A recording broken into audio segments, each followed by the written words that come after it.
Attention, stations on the network. Our broadcast will begin in 10 minutes from my mark. In 5, 4, 3, 2, 1, mark. That was your 10-minute time check, stations.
Attention, stations on the network. Our broadcast will begin in 5 minutes from my mark. In 5, 4, 3, 2, 1, mark. That was your 5-minute time check, stations.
Attention, stations on the network. Our broadcast will begin in 2 minutes from my mark. In 5, 4, 3, 2, 1, mark. That was your 2-minute time check, stations.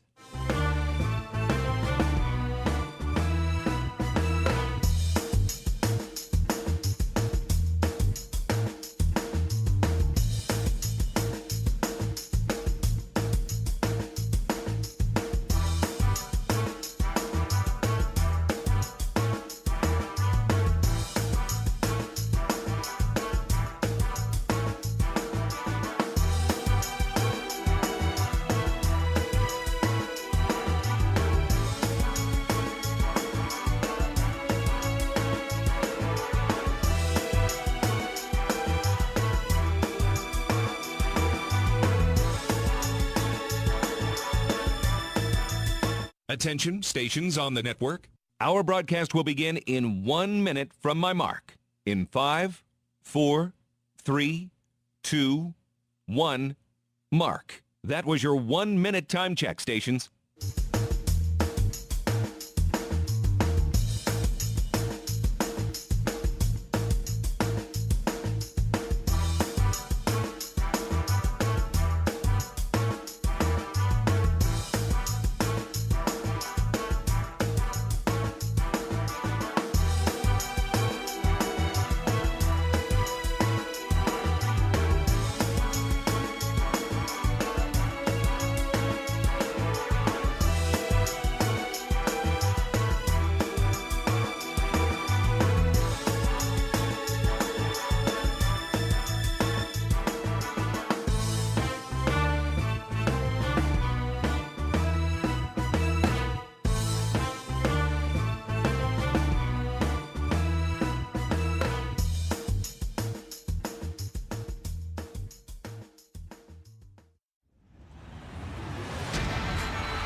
on the Hawkeye Sports Network from Learfield.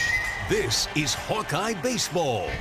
Iowa Hawkeye Baseball is brought to you by Bud Light, proud sponsor of Hawkeye Athletics. Easy to drink, easy to enjoy. Hy-Vee, where there's a helpful smile in every aisle. Iowa Corn. You might think Iowa just grows corn, but the truth is, corn grows Iowa. Brought to you by Iowa's corn farmers of the Iowa Corn Growers Association and the Iowa Corn Promotion Board.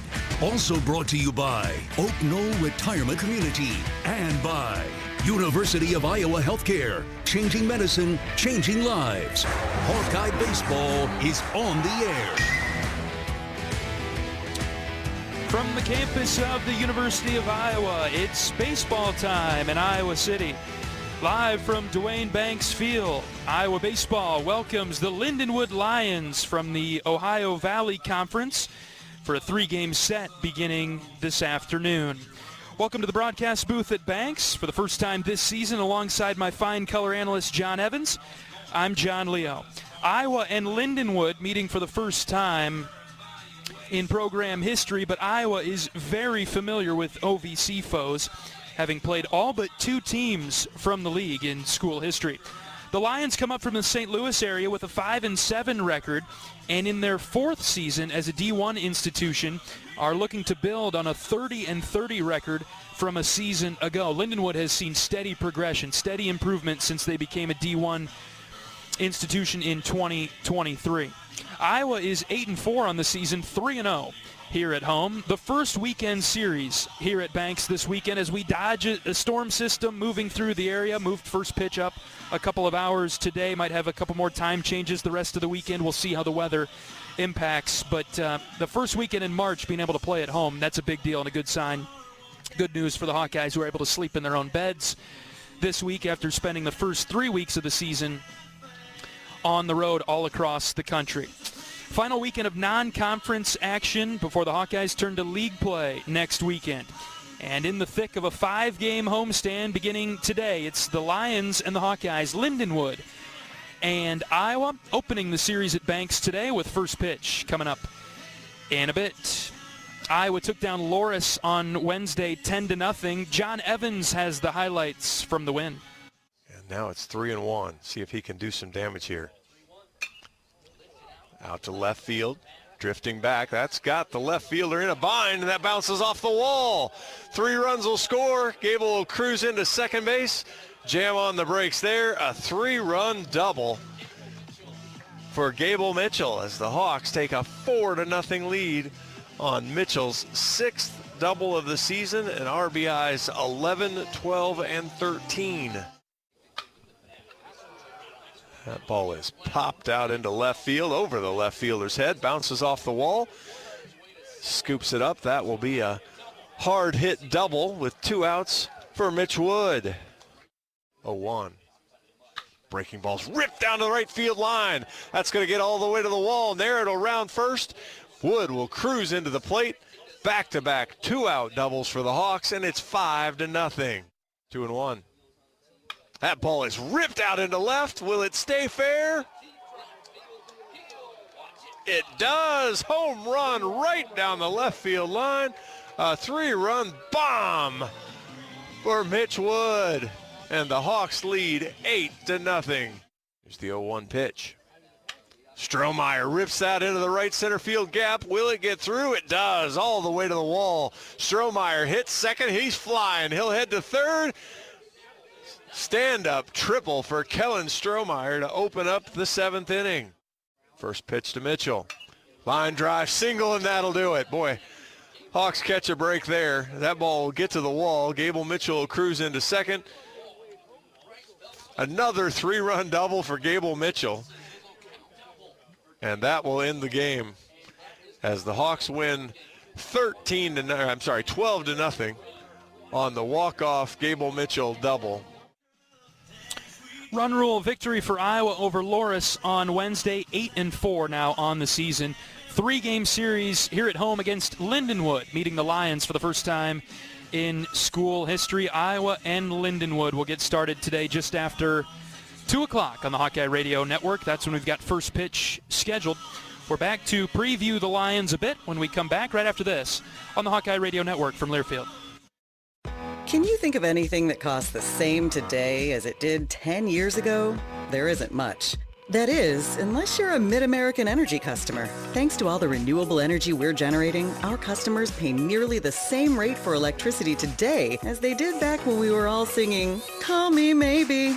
And with Mid-American making even more investments in clean energy, you can count on enjoying those same affordable rates for the next decade. Now that's obsessively, relentlessly at your service. Hello, Iowa.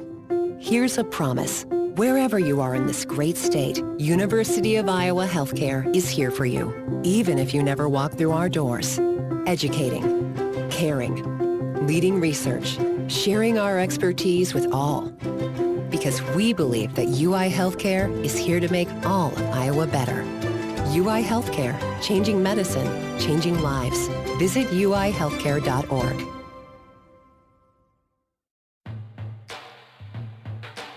Hi, this is Coach Jan Jensen inviting you to join me for Hawk Talk, live from the Watermill Kitchen and Bar inside the Hyatt Regency at the Iowa River Landing. We'll talk Hawkeye women's basketball, answer your questions, and have a lot of fun along the way. The show airs weekly on the Hawkeye Radio Network. Check the full schedule at HawkeyeSports.com. I'd love to see you there. Go Hawks!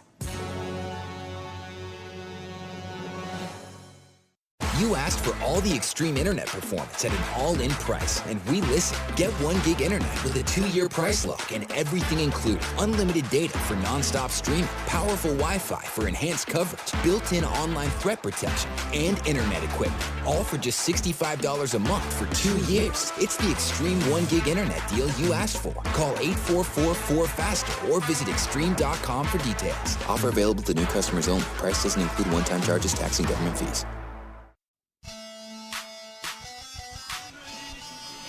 John Evans and John Leo with you from the broadcast booth above Duane Banks Field in Iowa City. Lindenwood on the field now, taking some infield, some outfield as they prepare for the series opener against the Hawkeyes this afternoon. Let's take a look at Lindenwood. 5-7 on the season, a 2-3 road record. This is the second time that Lindenwood will have played a Big Ten team this year. They played at Illinois in a midweek on February 25th and gave the Fighting Illini all that they could handle. Lindenwood ultimately lost the game 13-9. They're coming into the weekend series against the Hawkeyes on a 3-game losing streak. They recently won a 4-game in a 4-game series. They won the opener over Northern Illinois, and then the Huskies took it to them in 3 straight games down in St. Charles, down in Missouri. So home series loss for Lindenwood. That they're coming in on a 3-game losing streak. They were supposed to play Indiana State in the midweek, but that game was canceled due to weather. Their head coach is P.J. Finnegan, his 3rd season as a head coach, 4th season on the Lindenwood baseball staff. You'll hear from Coach Heler in a moment. A lot of accolades for Coach Finnegan as a very good baseball player that Coach Heler remembers from his days at UNI. Lindenwood, their first season was in 2023 as a Division I school. They went 13-42, saw minimal improvement in 2024. They were 16-38, but took a huge step up last year. Finished 500 in the OVC, which is a pretty good baseball conference. 30-30.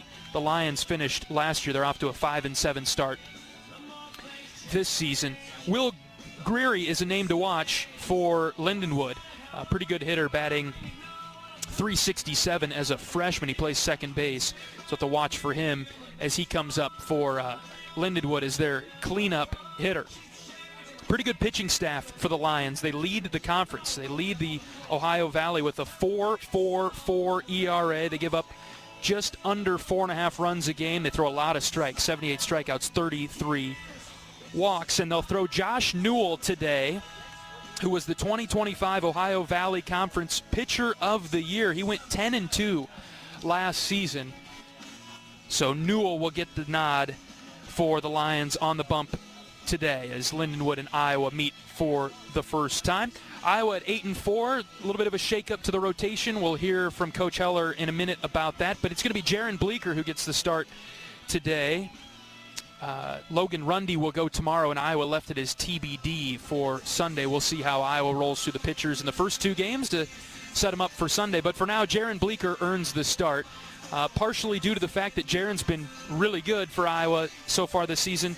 And then the addition to that is that Tyler Guerin exited the game last week with an injury early on against Alabama on Friday night, so he's still tending to that. He is on the board. TG should be able to go at some point this weekend. We'll see when that is. All right, that's the preview of Lindenwood and Iowa. Time to welcome in my color analyst, John Evans. It's good to have you to my right side, my friend. Good to see you. Yeah, the links that you went to on the weekend or on Wednesday to not have to work with me was pretty impressive. But yeah, it's much better to be sitting here with you in that chair and me over here. No other way I'd rather have it, right, John? Appreciate that. Yep,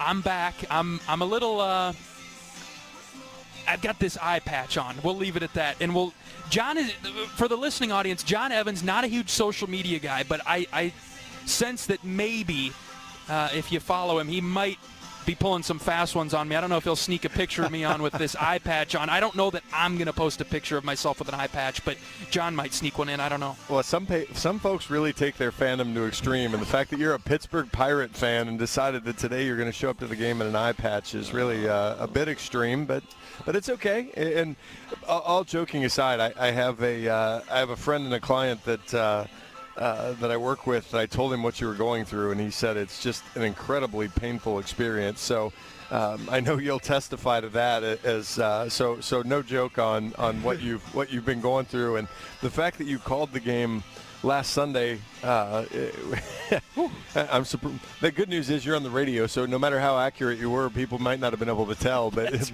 but you couldn't see the field for 3 or 4 innings. Oh, it's been a tough week, but we made it through, and we're ready for the weekend. I'm happy to be back, and I'm appreciative that you were able to cover on Wednesday. You did a great job, as always. All right, we got to take another break. When we come back, we'll hear from Coach Heler right after this on the Hawkeye Radio Network from Learfield. All right, class, tell me about your weekend. Leo? Well, my sister wanted to go camping, so my parents took us in our new Nissan Pathfinder through a mountain trail. Thank you, Leo. No, it's not over yet. My brother wanted to explore some caves, so we drove up a bunch of steep hills. And then we With its V6 engine and 9-speed automatic transmission, the Nissan Pathfinder can power your adventure. That's why J.D. Power ranks Nissan #1 in new vehicle quality among mainstream brands. The new V6-powered Nissan Pathfinder. For J.D. Power 2025 U.S. Central Quality Study Award information, visit jdpower.com/awards. 1 second, you're enjoying your first day off in forever. Then mid-lunch, your phone buzzes. A window's been broken at home and you're miles away. In 1 second, everything can change. That's why ADT offers security systems with 24/7 monitoring with tech that helps first responders prioritize your emergency. And with the ADT Plus app, you can stay informed and in control of your home from virtually wherever you are. When every second counts, count on ADT. Visit ADT.com to learn more. The proud moments, even the hard moments, they're what make life remarkable. And they're why Wellmark Blue Cross and Blue Shield is here for every moment. Committed to making healthcare better, more affordable, with more choices for care. And service and coverage that give you peace of mind no matter what comes your way. So you can show up for every tender moment, every brave moment, and every wouldn't miss it for the world moment, knowing that Blue is here for you. Go to Wellmark.com/every moment to find a plan right for you.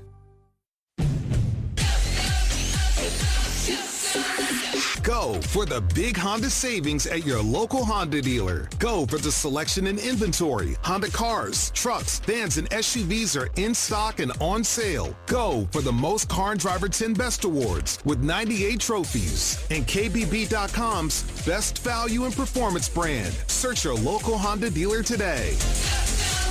Based on 2025 Consumer Choice Awards from Kelley Blue Book, visit KBB.com for more information.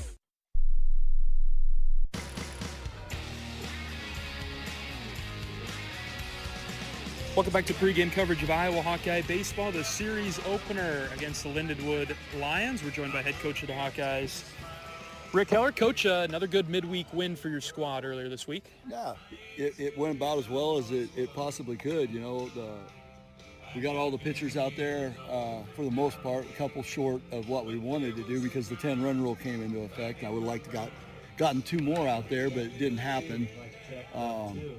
a pretty clean 10-0, no errors, no walks.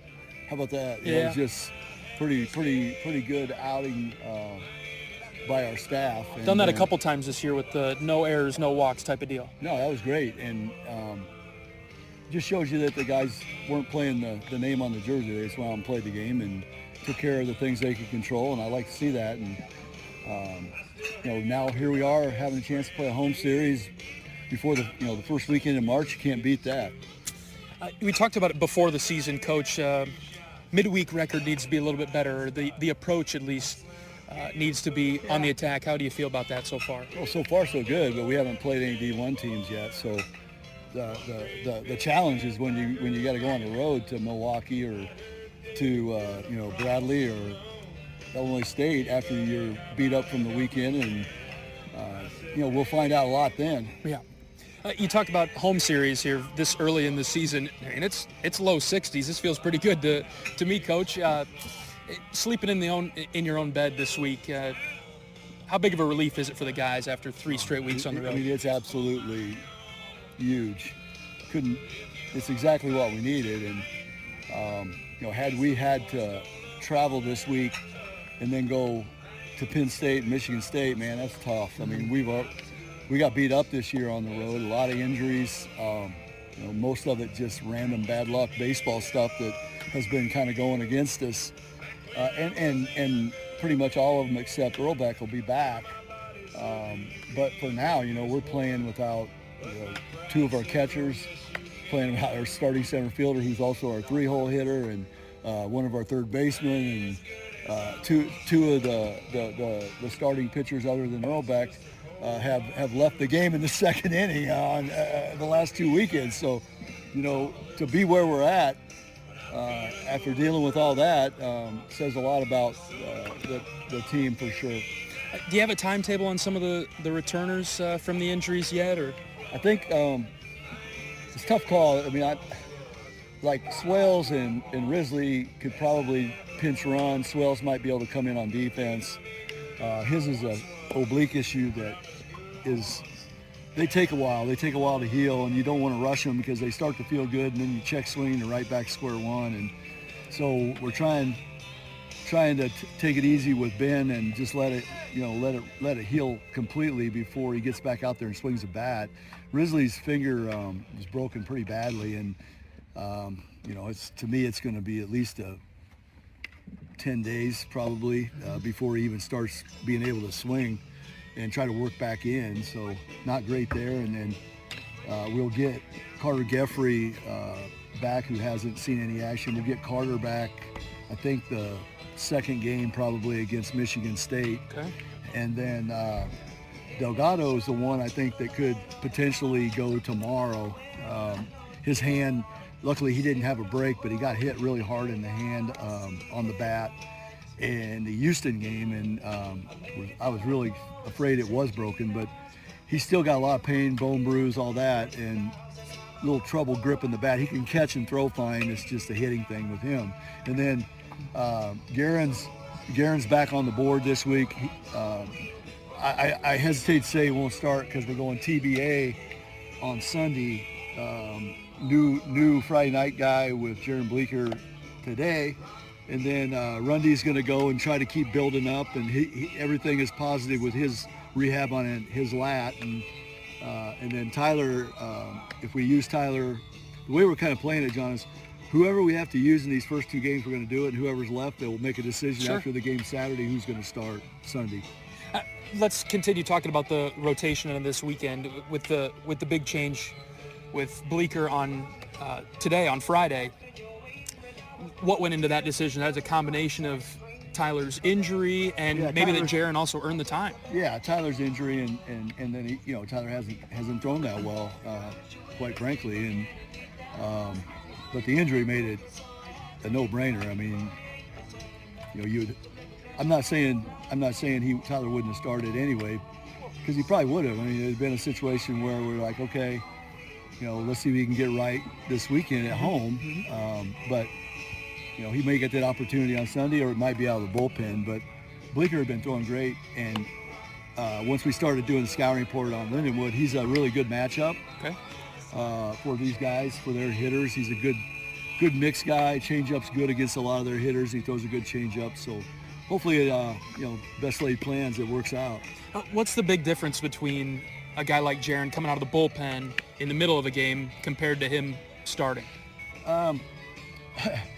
Truthfully, it's all that time that he has to sit and ponder, and hopefully doesn't change his routine, and hopefully doesn't take way more time to get ready. I mean, he just needs to do what he had been doing because it was working fine.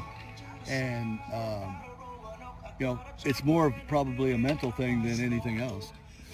How do you assess the offense to this point, Coach? Near the top of the country in several categories. Yeah. I know they're maybe leaving a little meat on the bone for your liking. Well, we've been inconsistent through the middle, but we also talk about missing a lot of our better hitters. So,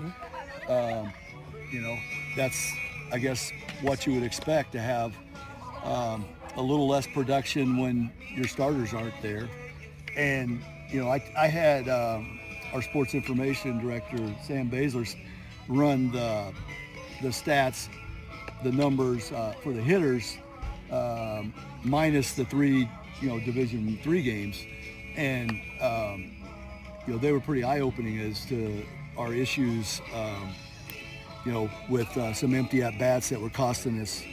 It's cost us a couple games, but overall, I'm pretty pleased with it. Couldn't be happier with the top. I mean, Gable Mitchell and Caleb Wolf have just been lights out. I mean, incredible. And you hope they can, just continue at a normal pace the rest of the way, and it'd be fantastic. But to see for them to continue to do what they have done, that would be awesome, and I hope that's the case. But the reality is, I mean, you just don't see what they're doing. It's pretty incredible.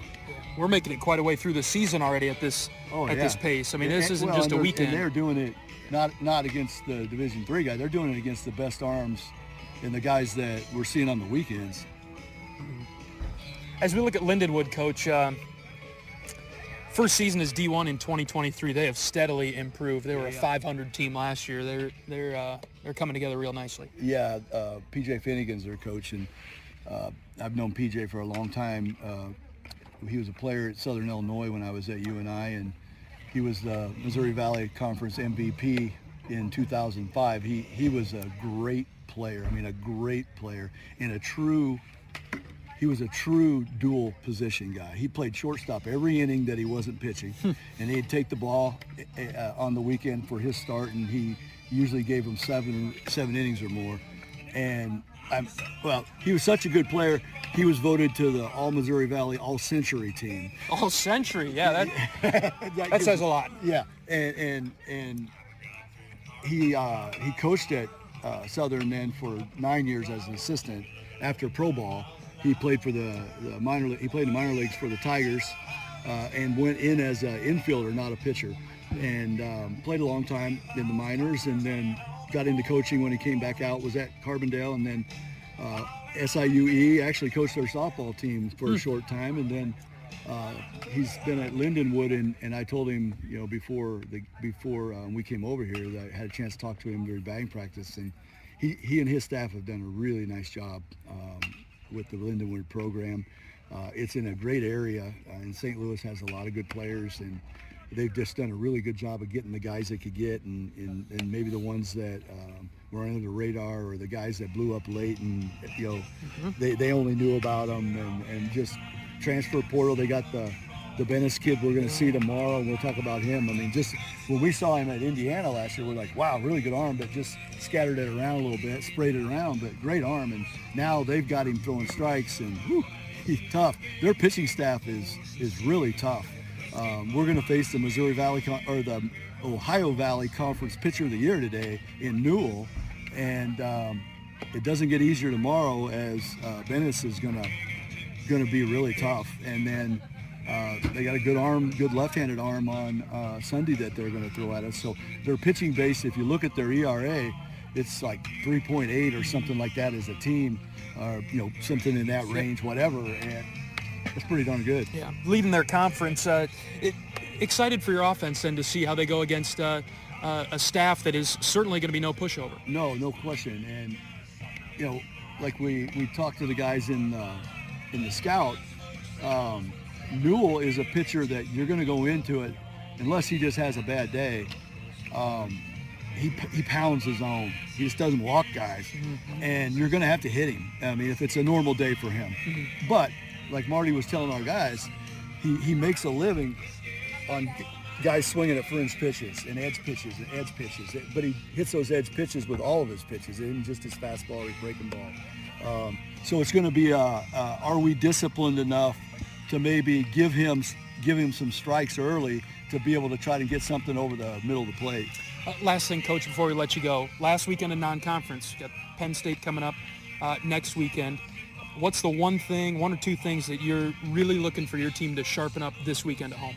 Well, I mean, I'd really like to see us be more consistent offensively in the middle part of the lineup. We've had opportunities to score runs. We've had opportunities to drive guys in, even without a hit. And that's what has been the frustrating part. We've set the table, but we haven't cashed in as much as we need to. So it'd be good to see more of a all-nine offense instead of a 2 or 3 guy offense, which is what we need to be if we're going to be good, because we don't hit the ball out of the ballpark at a high rate. So for us to score runs, we need everybody to contribute. And the games we've lost, 2 of them were pitching related, where we didn't give ourselves a chance on the mound. The other 2, the pitching was plenty good enough to win, and then we just didn't get it done on the offensive side. So just to be more consistent there and just keep doing what we're doing on the defensive side. And then also just seeing the new guys that are in big roles just continue to be more consistent, and hopefully get 2 or 3 more guys into that mix on the mound that I know can do it. They're capable, but have just got off to a rough start. Good stuff, Coach. Thanks for your time. Good luck against Lindenwood today. All right. Thanks, John. Head coach of the Hawkeyes, Rick Heler, on our pregame show from Duane Banks Field in Iowa City. It is the series opener. Lindenwood in town for a 3-game set against the Hawkeyes. We'll be back after this and give you starting lineups and first pitch right after this. This is Hawkeye Baseball on Hawkeye Radio Network from Learfield. 1 second you're enjoying your first day off in forever. Then mid-lunch, your phone buzzes. A window's been broken at home and you're miles away. In 1 second, everything can change. That's why ADT offers security systems with 24/7 monitoring with tech that helps first responders prioritize your emergency. And with the ADT Plus app, you can stay informed and in control of your home from virtually wherever you are. When every second counts, count on ADT. Visit ADT.com to learn more. All right, class, tell me about your weekend. Leo? Well, my sister wanted to go camping, so my parents took us in our new Nissan Pathfinder through a mountain trail. Thank you, Leo. No, it's not over yet. My brother wanted to explore some caves, so we drove up a bunch of steep hills. And then we With its V6 engine and 9-speed automatic transmission, the Nissan Pathfinder can power your adventure. That's why J.D. Power ranks Nissan #1 in new vehicle quality among mainstream brands. The new V6-powered Nissan Pathfinder. For J.D. Power 2025 U.S. Central Quality Study Award information, visit jdpower.com/awards.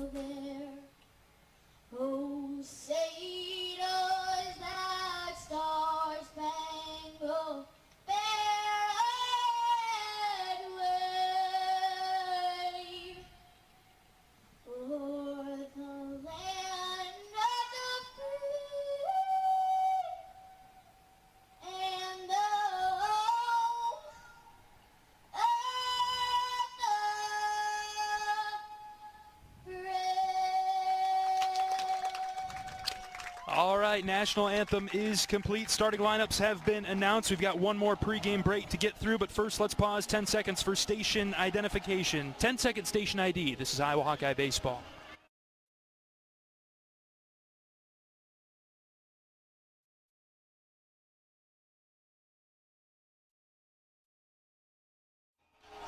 Iowa and Lindenwood set to get underway for the first of 3 games this weekend at Banks. We'll get you the starting lineups and then first pitch right after this. This is Hawkeye Baseball from Learfield. 1 second you're enjoying your first day off in forever. Then mid-lunch, your phone buzzes. A window's been broken at home and you're miles away. In 1 second, everything can change. That's why ADT offers security systems with 24/7 monitoring with tech that helps first responders prioritize your emergency. And with the ADT Plus app, you can stay informed and in control of your home from virtually wherever you are. When every second counts, count on ADT. Visit ADT.com to learn more. All right, class, tell me about your weekend. Leo? Well, my sister wanted to go camping, so my parents took us in our new Nissan Pathfinder through a mountain trail. Thank you, Leo. No, it's not over yet. My brother wanted to explore some caves, so we drove up a bunch of steep hills. And then we With its V6 engine and 9-speed automatic transmission, the Nissan Pathfinder can power your adventure. That's why J.D. Power ranks Nissan #1 in new vehicle quality among mainstream brands. The new V6-powered Nissan Pathfinder. For J.D. Power 2025 U.S. Central Quality Study Award information, visit jdpower.com/awards.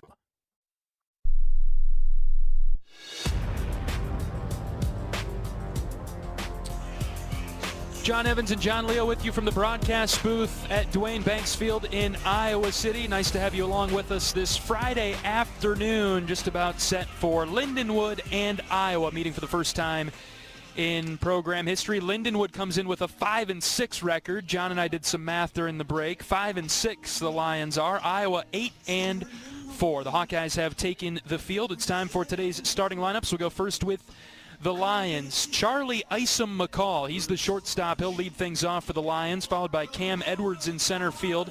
Jake Radosevich, the first baseman, will bat third. Will Geary is the second baseman. He's their leading hitter. He'll bat in the cleanup spot. William Zera is the catcher, batting fifth.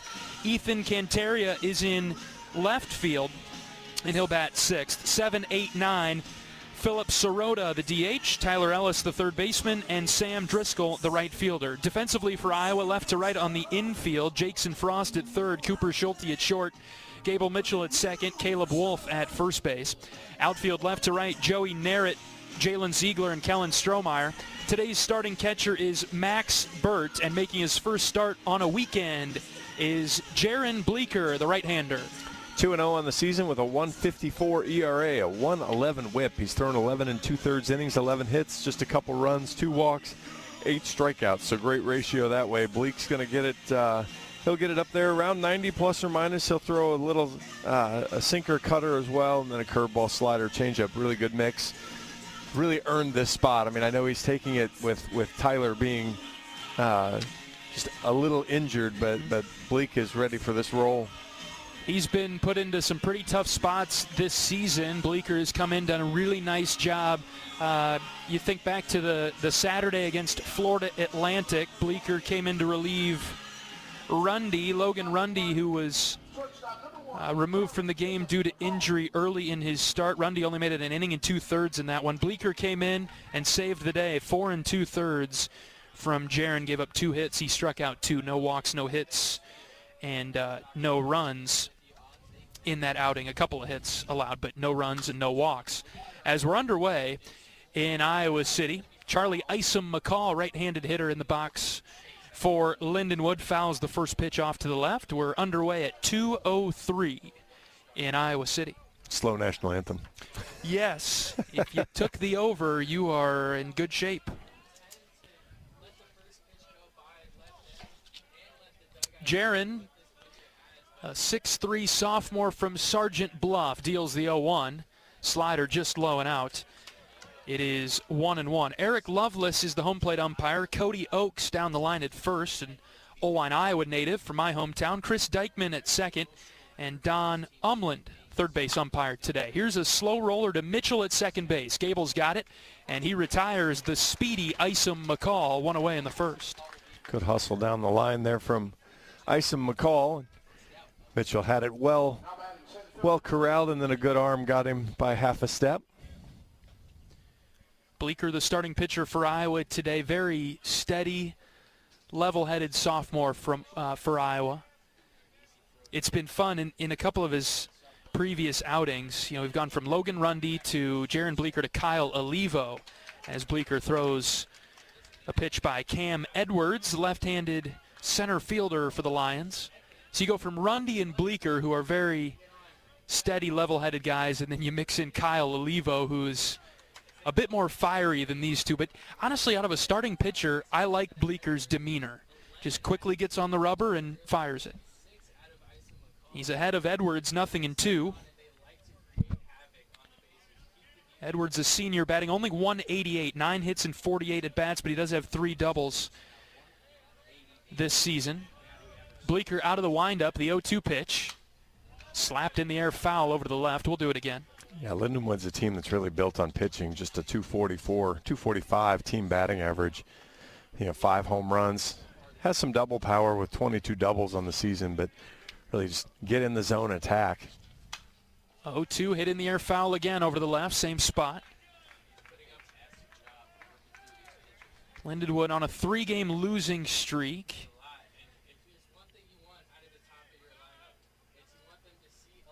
Opened last weekend with a win over Northern Illinois, 13-3 in 7 innings, but then lost 3 in a row after that. Another 0-2 from Bleeker. Changeup just outside. Good pitch, it's 1-2. Northern Illinois beat Lindenwood 3-2, 5-1, and then 14-8 in the finale. A couple of 4-game series on the schedule for Lindenwood this year. Here's the 1-2 pitch, chopped to the right side. Mitchell with a long run into shallow right field. Gable's got it, and he throws it over to Wolf, 2 down.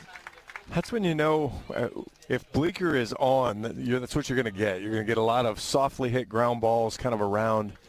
If we were wooden bats, you'd break a lot of bats off the end, off the handle, just kind of moving it around. And really good job with the first 2 hitters so far.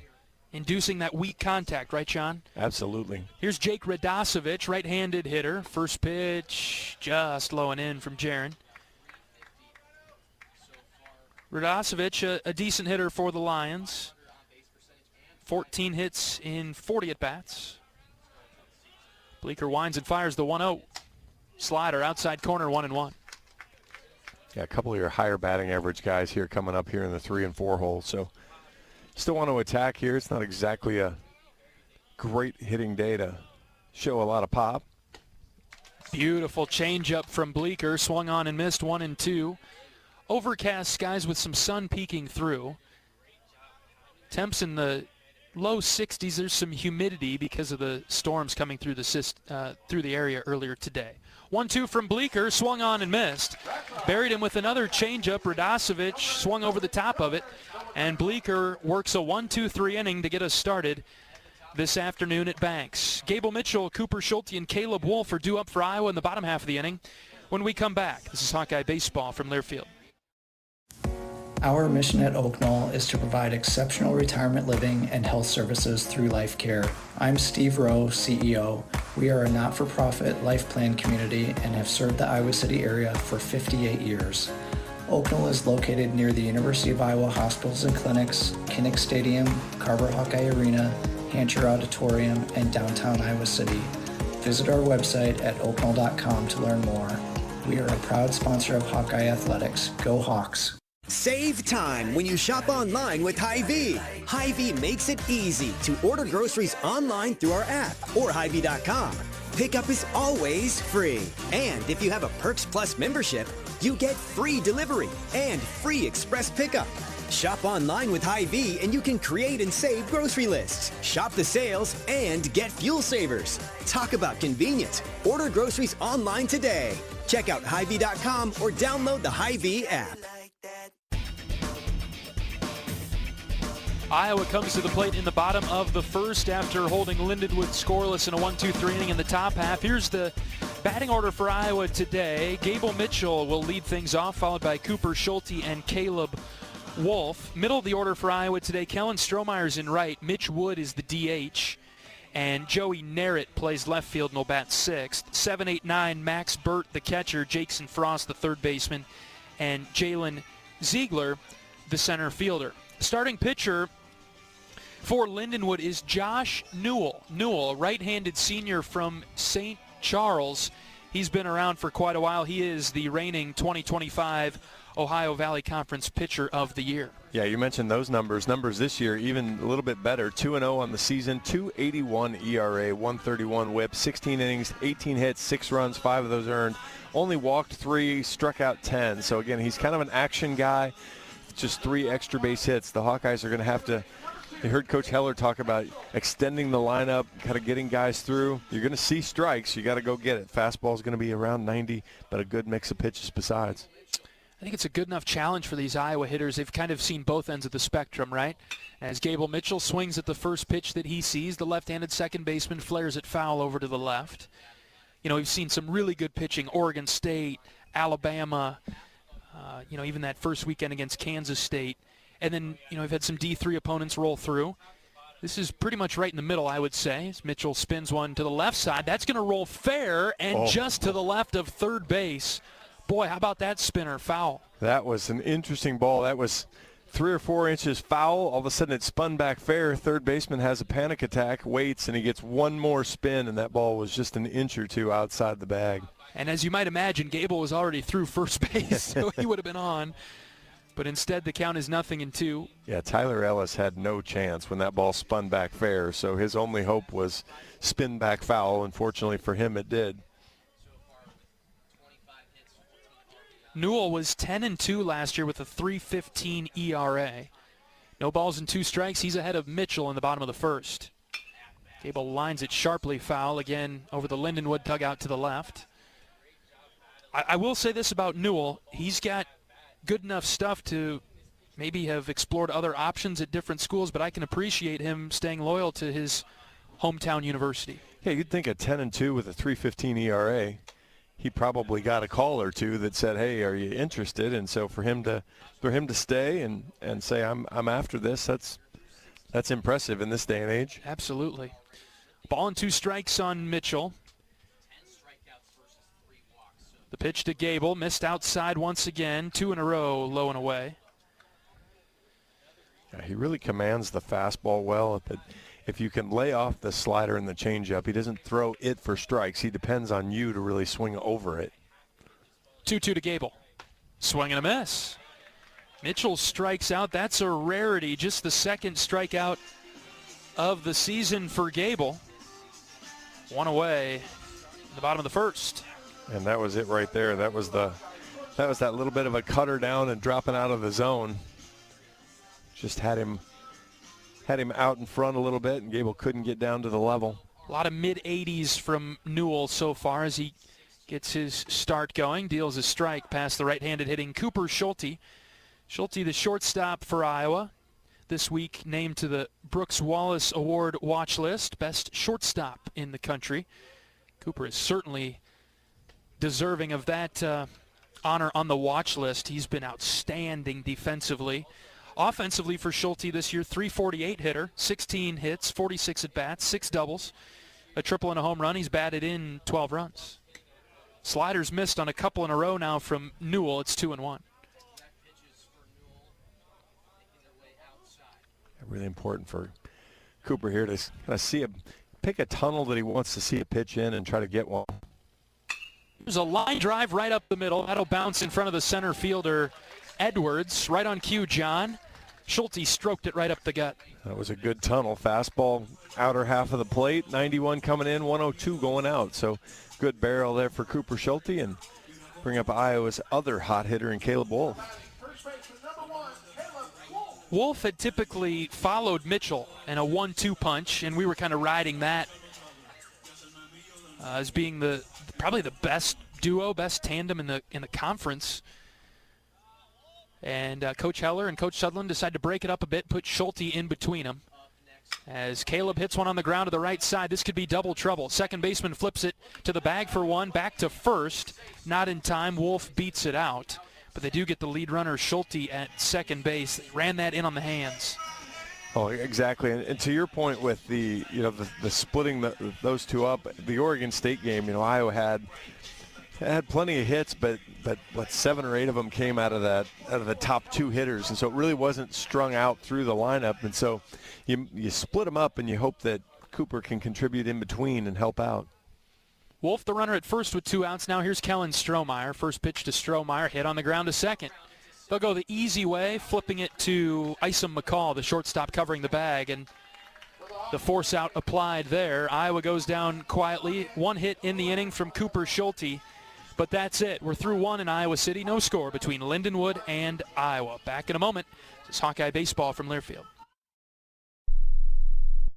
Hey fans, I know you'd do anything for a win on game day and an ice-cold Bud Light. Because whether you're tailgating in the parking lot or parked on the couch, sitting on your lucky stool at the bar, or standing in the fan section all game long, the clean, crisp taste of Bud Light turns a win into a win-win. And there's nothing easier to enjoy than that. Bud Light. Easy to drink, easy to enjoy. Enjoy responsibly. Anheuser-Busch Bud Light Beer, St. Louis, Missouri. Get ready, Hawkeye fans. New head coach Ben McCullum and the Iowa men's basketball team are ready to hit the hardwood. He's working hard into the corner. Koch hits a three.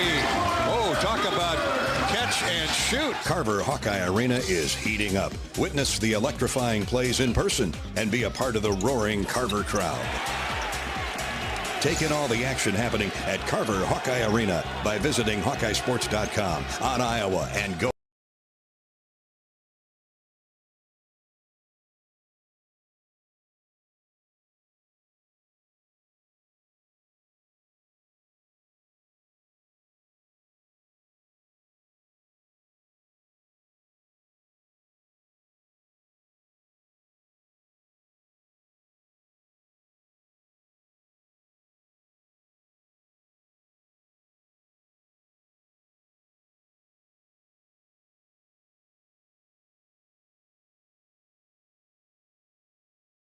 Swing at a up breaking ball. Edwards is the one guy with, well, one of the two guys with a lot of speed in the Lindenwood lineup, so don't really want to give him a free base here with 2 outs. Bleeker comes with the 3-1. Fisted, actually just off the end of the bat, foul to the Lindenwood dugout. Full count here with 2 outs.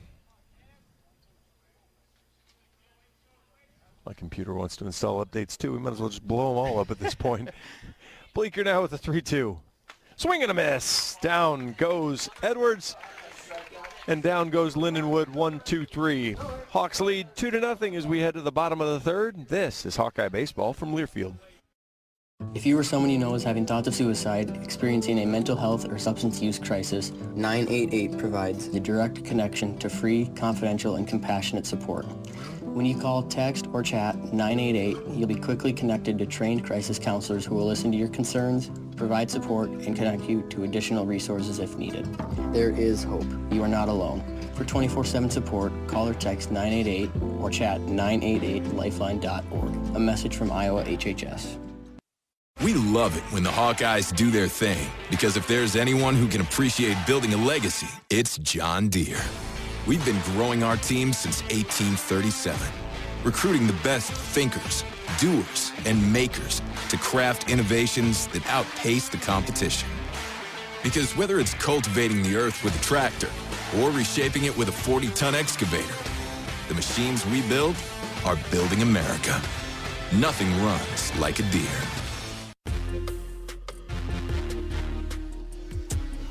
Hawk fans, experience your home away from home at Coralville's finest all-suite hotels. Homewood Suites and Home to Suites by Hilton each offer guests spacious suites, complimentary breakfast, 24-hour fitness center, pool, hot tub, guest laundry, and convenient locations. Let their warm and friendly staff take care of you and your family when you visit Hawkeye Country. All right, bottom of the third inning. Caleb Wolf leading off this frame for Iowa. The Hawkeyes leading Lindenwood 2-0. Wolf grounded into a fielder's choice his first time around. He takes a strike.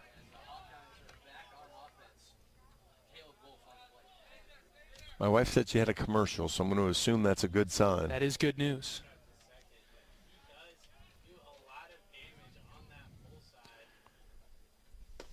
Wolf takes another pitch. This one is outside. Drifted away, 1-1. The other thing that splitting Mitchell and Wolf up did was it splits your two lefties up, although with Strohmeyer now batting in the cleanup spot, you just where your two lefties are together. 1-1. Firm fastball, low outside corner, called a strike. We've gone through last couple of years where Iowa didn't have a ton of left-handed bats. Right. And now there's 4 left-handed bats in the starting lineup. Wolf shortening his swing, choking up on the bat here. The 1-2 pitch. Drifted outside and low. 2 balls and 2 strikes. Iowa timed through the order with 4 hits. Couple of doubles, couple of singles. Leading Lindenwood 2-0. Wind picking up, blowing out to center. Wolf takes downstairs. He's got his toes right on the inside part of the left-handed batter's box. Just daring Newell to try to come inside. Counts even at 2, underway in the bottom of the 3rd. The pitch outside. That was a full count pitch, and Wolf walks. Pretty darn good at bat there after falling behind. Just kept working, kept battling. See if Strohmeyer can keep the parade going. A rare free base by Newell and by this Lindenwood staff, huh? Again, not a ton of walks, so he's walked 2 today. Here is Kellen Strohmeyer. He does possess some of the power in this Iowa lineup. As you heard from Coach Heler in the pregame, this is just offensively, not going to be a team that hits a lot of home runs. So they've got doubles power and speed to go along with it. A lot of contact guys, not a ton of power. Strohmeyer, however, is one of those hitters for Iowa that could run into one. Well, and Stroh's one of those guys, basically, if you think about where that Tiger Hawk is, the Iowa Hawkeyes, he's got really good power into that, which unfortunately is also the biggest part of the ballpark. Yep. But he had a ball Wednesday that he just skated right. Check swing on the 2-0. They sent it down to 3rd on the appeal. He went around 2-1. He had a ball that basically just kind of rolled over the beak there and got all the way to the wall and had the stand-up triple because it hit it so hard through the gap. Wolf with a short lead at first. Strohmeyer shows the bunt, pulled it back. It about took his shins out, low and in, ball 3. Again, that's what you get with Heller ball. Everybody kind of moving around, doing some different things, even though it's your 4-hitter. Nobody out in the inning. Newell pitches. Strohmeyer swings and misses. That was a good changeup. Had that circle change movement, so it dove away from Strohmeyer, the left-handed hitter, and counts now full. 3 balls, 2 strikes, nobody out. Iowa up 2-0 in the 3rd. The pitch. Down low, ball 4. Really good battle, really good at-bat there. And that's, again, with the scouting report on Newell is it throws the fastball for strikes, but if you can show discipline on the other stuff, you got a chance to get some walks, work it a little. Now that means you've got to identify it, be able to see it early, but Iowa doing a nice job of that through 2+ innings here. Back-to-back walks to start the inning. Brief mound visit from William Zera, the catcher of Lindenwood, going out to talk with his starting pitcher. And here's Mitch Wood. I'm not sure if money's a bunting threat. Yeah, I'm there with you, John. I'd like to see Mitch swing it. And he might surprise us, who knows? Good cut, but didn't identify the pitch from Newell.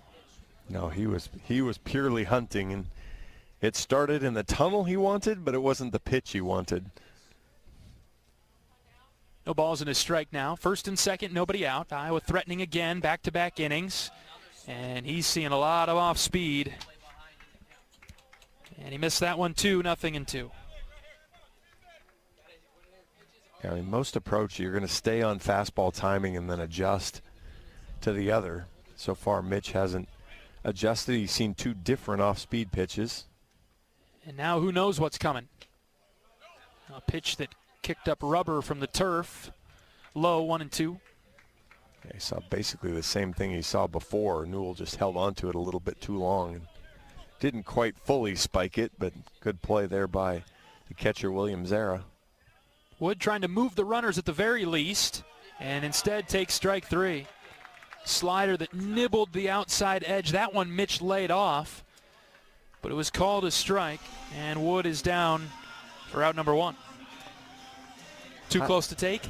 Probably. Yeah, clearly, but it's one of those where it looked off the plate, but with 2 strikes and you've shown the umpire you thought it was a strike before, so you're giving him a lot of reason to call it a strike. That brings up Joey Narrett, 0 for 1 today. Good cut, but Joey missed it. 0-1. Look for a little bit of a better at-bat out of Narrett this time around. He struck out in the second. Couldn't identify the good changeup from Newell. Yeah, Newell went right to the fastball there to show him something different. So now Narrett's going to be a little on edge to see both pitches. Still runners at first and second for Iowa with 1 out. Narrett tapped 1 foul. 0-2.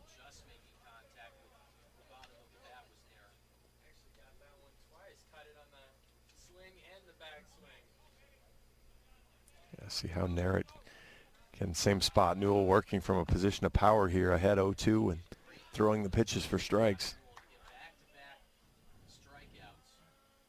Longer pause from Newell. The pitch off the plate away from the left-handed hitting Narrett. Tried to chip away at that edge. Didn't get the call. 1-2. It's a great nibble pitch, though, outside. We either get the chase, maybe you get the call, or worst case, you throw the 1-2 pitch now.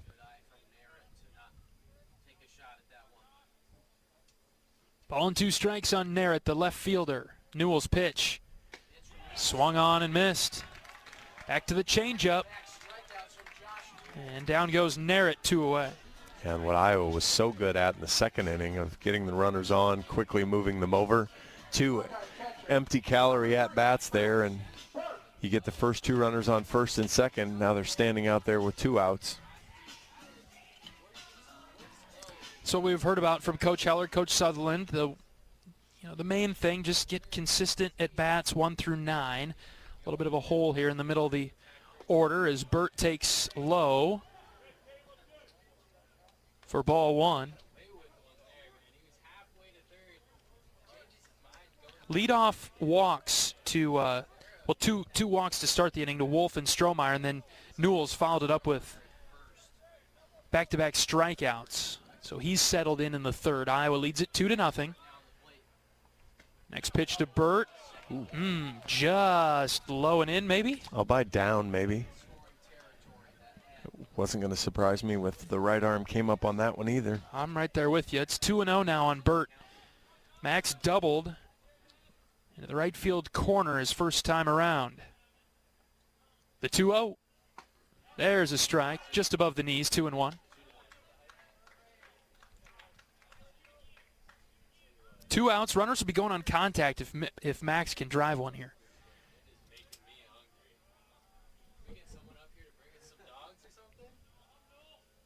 Newell set from the belt, pitches. Burt lines one right to third. Ellis dropped to his knees and caught it. And Burt lines out.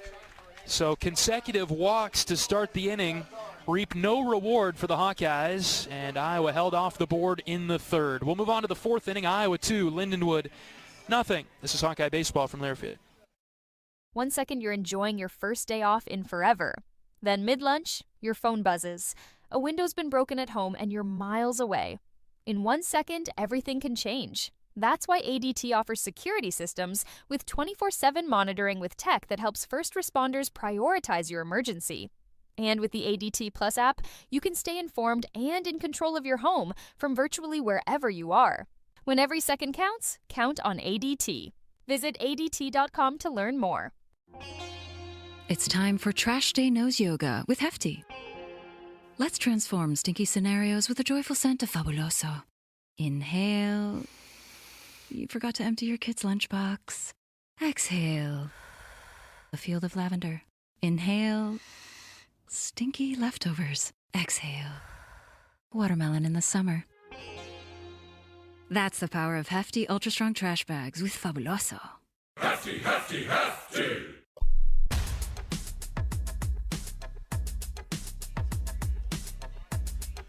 University of Iowa Healthcare is here for you no matter where you are in the state. Changing medicine and changing lives for all of Iowa and beyond. Visit uihealthcare.org. Pleasure to have you along with us this Friday afternoon, earlier than usual. Typically we play 4:30 or 6:30 on Fridays. Moved it up to 2 o'clock today to avoid the storms that'll be coming into the eastern Iowa area later on today. Had a really nice round earlier today of storms. I was pretty fired up about that overnight and this morning. For a guy that hasn't gotten much sleep with what you've been going through, I'm not sure why you'd want to be up overnight with some early season storms. Yeah, I was telling a friend I stayed up a little bit too late last night tracking the severe weather in Oklahoma. So I still have that meteorology storm chaser bug in me somewhere. First pitch strike from Jaron Bleeker to Jake Radosevich. I feel like we've said that a lot today with Jaron working the 4th inning now. He's been smooth as butter today. Getting ahead early, the 0-1 missed outside, 1-1. Yeah, the next pitch will be pitch 50, so in an okay spot. Let's see him be fairly clean and efficient this inning. Radosevich skies one to right. Ball carrying a bit. Strohmeyer drifting back, and on the track, Kellen makes the catch in right for the first out of the inning. Iowa leading Lindenwood 2-0. Scheduled to play tomorrow at 2 o'clock. We'll see if that time holds. We'll wrap up the series with Lindenwood Sunday at 1.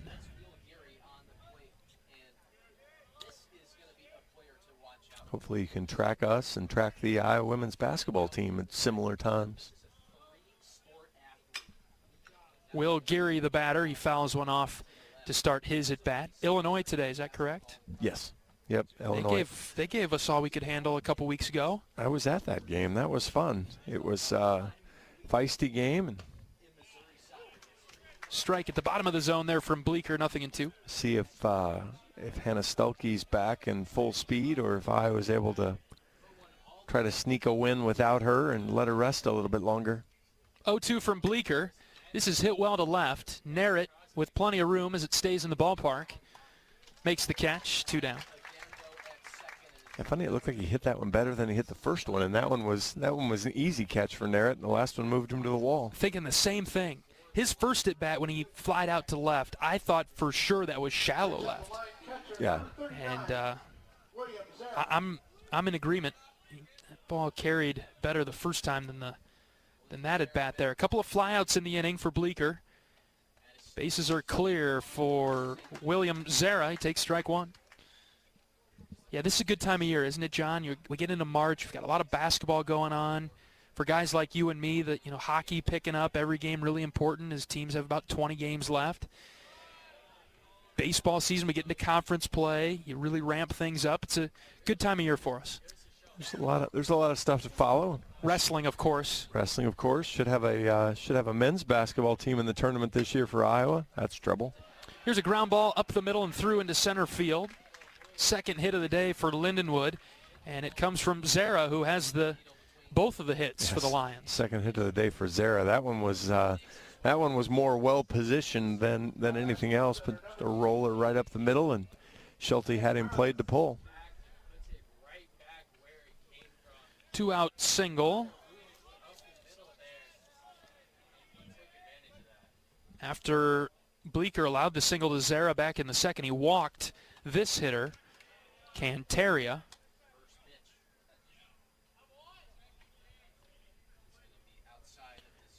And so we'll see how Bleeker attacks him this time. 1 ball, no strikes on the left-handed hitter for the Lions. Short lead at first. The 1-0 from Bleeker is over for a strike, 1-1.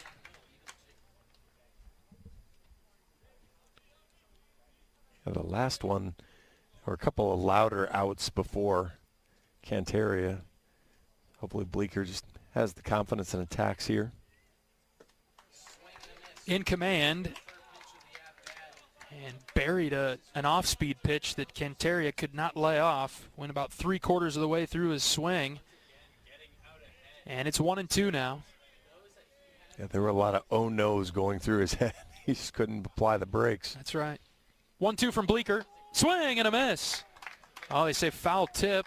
Hold on a minute. This is called him for a balk. Balk, yeah.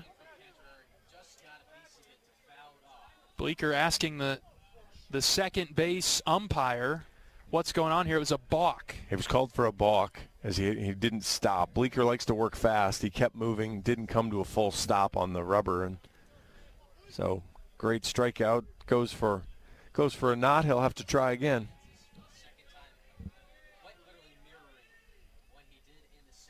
Bleeker checking the runner at second, now taking a long pause. Here's a line drive right to Cooper Schulte at short.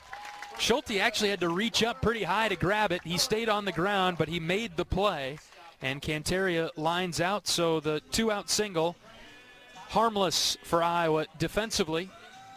We'll move on to the bottom of the fourth inning. Iowa 2, Lindenwood nothing. This is Hawkeye Baseball from Learfield. Can you think of anything that costs the same today as it did 10 years ago? There isn't much. That is, unless you're a Mid-American Energy customer. Thanks to all the renewable energy we're generating, our customers pay nearly the same rate for electricity today as they did back when we were all singing, "Call Me Maybe." And with Mid-American making even more investments in clean energy, you can count on enjoying those same affordable rates for the next decade. Now that's obsessively, relentlessly at your service. You're a Hawkeye. You named your dog Kinnick and your cat Herky. Your morning alarm is back in black. Yep. You're a Hawkeye. And now it pays to be a Hawkeye with a Hawkeye account from Community Choice Credit Union. Low fees and great perks, plus Iowa exclusives like your choice of a Hawkeye-powered Visa debit card, Iowa merchandise, and exclusive giveaways. You've spent more time at Finkbine than you have at your office, so we know you're a Hawkeye. Now make it pay with a Hawkeye account from Community Choice. Learn more at HawkeyeAccount.com.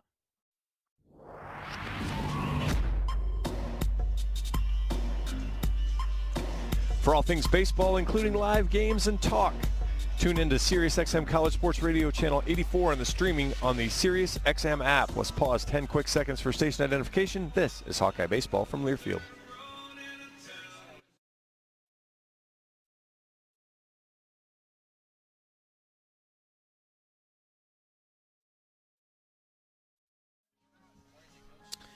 Jackson Frost will lead off Iowa's fourth inning. 2-0. Hawkeyes in the lead. Series opener with Lindenwood. Josh Newell pitching for the Lions. He's thrown 3 innings, given up 4 hits, 2 runs. He's walked 3, struck out 4, given up a couple of doubles. This is pitch number 65 from Newell as he pitches to Frost. Jackson watched it sail outside, count even at 1. Frost drove in a run back in the second inning on a ground out to third, 1-1. That bounced on the plate, 2 balls and 1 strike. Yeah, that was the Tyler Ellis challenge inning down at third base, where Iowa just kept hitting balls at the third baseman to see if he could pick them up. 2-1 is smacked foul over to the right.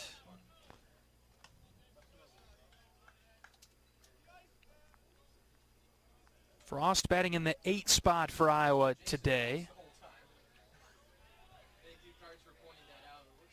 2 balls and 2 strikes. The pitch. Frost sends a chopper up the middle. Gloved by the shortstop, Isom McCall, and he will throw out Frost for the first out of the fourth. Pretty smooth and easy there. That looked pretty sharp for the shortstop, Isom McCall. Here comes Jalen Ziegler.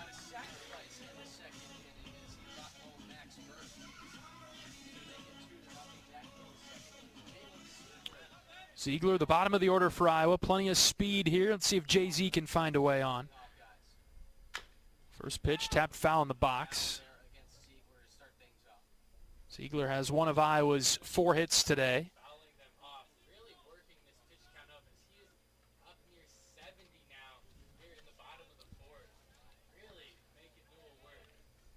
Got Ellis at third, even with the bag. Haven't seen much small ball from Iowa today. As Ziegler hits on the ground to short, Isom McCall's got this one too.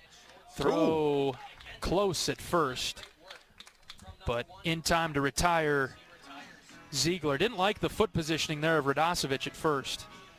It's right on top of the bag. Back-to-back groundouts to short for Iowa in this inning. The 2 runs that Iowa scored, they came in the second. Aside from that second inning, been pretty quiet. Base runners in each of the first 3 innings, but nothing doing so far in the fourth. And another ground ball right to short. Isom McCall fields all 3 grounders and makes all 3 plays for Lindenwood in the fourth. On to the 5th inning. Iowa 2, Lindenwood nothing. This is Hawkeye baseball from Learfield. 1 second you're enjoying your first day off in forever. Then mid-lunch, your phone buzzes. A window's been broken at home and you're miles away. In 1 second, everything can change. That's why ADT offers security systems with 24/7 monitoring with tech that helps first responders prioritize your emergency. And with the ADT Plus app, you can stay informed and in control of your home from virtually wherever you are. When every second counts, count on ADT. Visit ADT.com to learn more.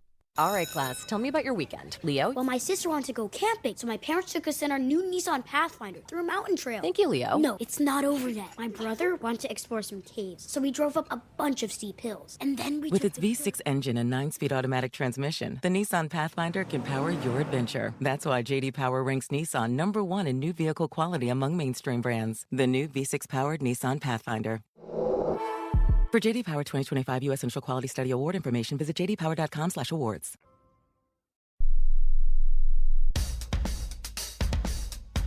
This scoreboard update is brought to you by Community Choice Credit Union. High fees, unfair charges, no early paydays, no bank you. Become an unbanker instead at Community Choice. The only Big Ten game that's done so far, South Dakota State beat Northwestern 5-4 in Minneapolis. Then the Big Ten season kicks off for a number of teams. Michigan State and Nebraska just getting started. Purdue and Oregon underway as well. UCLA will take on Ohio State. Michigan will finish up or have another game with Pepperdine. Washington, Indiana. Penn State, Texas Tech. Down low for a ball. UNLV, Minnesota. Illinois, USC in conference. Maryland, Troy. Bryant, Rutgers as well. So big full slate in the Big Ten. Iowa opens things up next weekend at Penn State. 3 games against the Nittany Lions. Jaron Bleeker pitching to Philip Sirota, the DH. How about the unfriendliness of that starting schedule? Go to Penn State on the grass, go to Michigan State on the grass and the strange outfield, and then come home for #1 UCLA. Really tough. Really tough. As we, even zoom out further, Iowa's schedule just in general, very difficult this year. Got to go to Indiana, got to go to Nebraska, have to go to USC. 1-2 from Bleeker, swung on and missed. Another strikeout for Jaron. He buried that changeup low and in, and he gets Sirota via strikeout the second time today. Yeah, but you're exactly right, John. The schedule to start, I remember when we had heard about the schedule at the end of last season and just thinking about, man, really tough to start. So Iowa trying to build some confidence now before we get into league play. And UCLA has been every bit of what they were preseason advertised at, and everybody knows about Rock Chalowski. But then, boy, Gasparino in the 8 spots hit 10 home runs this year. And here's a ground ball up the middle and through into center. Ellis is on with a 1-out single. Just a couple of well-placed ground balls here for the last 2 singles. Jaron getting what he wants, just defense has shifted a little the wrong direction and not able to make a play. Yeah, that ball split Schulte and second base there. And there wasn't a lot of room to jam that in there, and he did. 1 out for Driscoll. He struck out. First pitch from Bleeker, called a ball inside. 2-0 Iowa in the 5th. Hawkeyes out hitting the Lions 4-3. Bleeker's 1-0. Inside again, called a ball 2-0. Jaron approaching 70 pitches as we're in the 5th. How about another ground ball right to a defender this time, Jaron? Yeah, the Hawkeye infielders will have to be quick. Driscoll showed good speed even on his strikeout. There's a fastball called a strike. Jaron really trying to hit that inside part of the plate against Driscoll. And he got the call there. Not sure how many opportunities they've had, but Lindenwood's only grounded into 2 double plays this year. Ooh. Off speed just outside from Bleeker. It's 3-1. Top of the order, Isom McCall is on deck. Oddly enough, he's one of the 2 grounded into double play. Okay. Bleeker trying to work on Driscoll here, 3-1. Jaron's pitch. He shows the bunt and then pulled it back. It's a strike from Bleeker, 3-2. I think that was just for show, don't you? Isn't there an age you stop doing that? I've missed you. Full count now. We'll see if Bleeker can come all the way back. Jaron's pitch is hit well to right. This is trouble. Strohmeyer sprinting back. Kellen's got it as he crashes into the wall. Strohmeyer able to make the catch. That had top spin on it from Driscoll, so it forced the ball to tumble. And Strohmeyer able to get to the track and make the play for the second out. No tag and advancement from Ellis. He's still at first. Yeah, that was 99 off the bat. And that was a really nice play from Kellen out there in left field to make the catch, stop, and get the ball back in. Well, Ellis wasn't going anywhere as he had to play it halfway, 2/3 of the way down to second base already. And now we'll see Isom McCall with 2 outs and the runner at first. First pitch lined into right. This will drop in front of Strohmeyer for a base hit. Runner Ellis will stop at second. And Isom McCall is on with a 2-out single. One of the better struck balls that found its way through for Lindenwood today. They've hit, they've got 4 hits, and I think that is the best swing we've seen today. The other ones have been kind of slow rollers that have found their way through. And it brings up Cam Edwards. 0 for 2 today, ground out and a strikeout. First and second for the Lions and 2 outs. The pitch, Edwards bunts, foul. He's second on the team, 8 stolen bases and 9 tries, so probably some good speed there. Trying to get it to the 2 bigger average, bigger power guys on deck and in the hole. Iowa's defense playing to pull on the right side. Mitchell and Wolf very deep. There's a strike at the very top of the zone. Nice pitch from Bleeker, and he's ahead here 0-2. I've really liked how Jaron has settled back in anytime he faces a little bit of trouble. And he'll look to finish the deal on Edwards. That's just good demeanor, calm, just staying with it. Jaron's got the sign. No balls, 2 strikes, 2 outs. The pitch. Ground ball right side. Wolf will field this one. He's going to hurry to the bag, and he got there in time in front of Edwards for the force out. Bleeker was there to cover just in case, but Wolf took it himself for the 3rd out. Moving right along in Iowa City. Bottom of the 5th coming up. Iowa 2, Lindenwood nothing. This is Hawkeye Baseball from Learfield. You might think Iowa grows corn, but the truth is, corn grows Iowa. Corn can even fuel your drive to watch the Hawkeyes play when you choose Unleaded 88. It's a fuel that's cheaper, cleaner, and greener. Plus, it's homegrown, making Unleaded 88 the clear choice at the pump and totally worth the hype. So as you head to cheer on the Hawkeyes this season, don't just fuel up. Pump it up with Unleaded 88. Find Unleaded 88 at a station near you. Go to iowacorn.org/88. Country sensation Carly Pierce is coming to Riverside Casino and Golf Resort Saturday, March 7th. She lit a fire with her debut album, Every Little Thing, and hasn't slowed down since, with hits like What He Didn't Do and Heels Overhead, to duets like I Hope You're Happy Now. She's sure to burn up our event center stage. Grab your tickets now at riversidecasinoandresort.com or visit our gift shop. At the game or at home, Wimmer's premium quality hot dogs and sausages will score with family and friends. Take the highest quality beef and pork and you get the best tasting hot dog. Wimmer's, the official hot dog of the Hawkeyes. John Evans and John Leo welcoming you back to the broadcast booth, the Hawkeye Radio Network here at Banks. Bottom of the 5th. Iowa 2, Lindenwood nothing. The Hawkeyes coming to the dish. Schulte, Wolf, Strohmeyer. You mentioned Josh Newell was the pitcher of the year in the OVC last year. Mm-hmm. As Schulte cranks one deep to left. That's a no-doubter. Cooper drilled it over the metal hawk beyond the left field wall. Solo shot for Schulte, and that sparks the Iowa offense 3-0. First pitch hunting, and he just demolished that. Trying to think about where I parked. Okay, I can see my car. I'm fine. But second home run of the year for Coop. Well struck, well done there for Cooper Schulte. What I was about to say about Newell, to give him some more props there, was he was not only the pitcher of the year, he was the Scholar Athlete of the Year for the entire conference last year, which seems quite impressive if you ask me. Yes. So for the OVC All Sports Scholar Athlete of the Year. All sports. All wow. sports.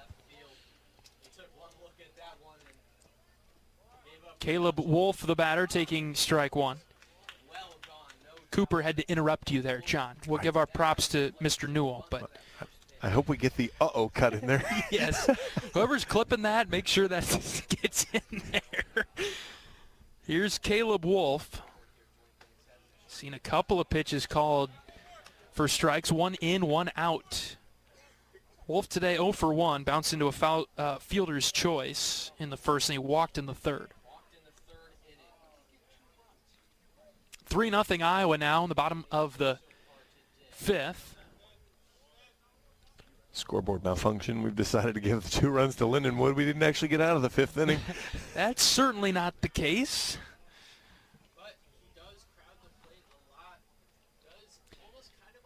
Lindenwood shifting over to the right as Wolf flares one over the second baseman's head. It's going to drop in for a base hit. Wolf is on with a single in the 5th. We'll take it. Threw his hands at it. Well, that's he crowds the plate. He really takes away the inside part the best he can. And so when you try to go get him out that way, part of being a good hitter is he goes and gets the pitch out and away, lines it over the second baseman's head. It's funny because I hadn't seen him get a hit yet. He was hitting over 500 before I started showing up, and so it's good to see him get moving. Yeah, you're in the clear now, John. Really good cut from Strohmeyer. He was trying to hit the dental lot with that baseball. Yeah. Swings through it. Yeah, that was 89, kind of low, but right in the middle of the plate. Just couldn't quite make connection.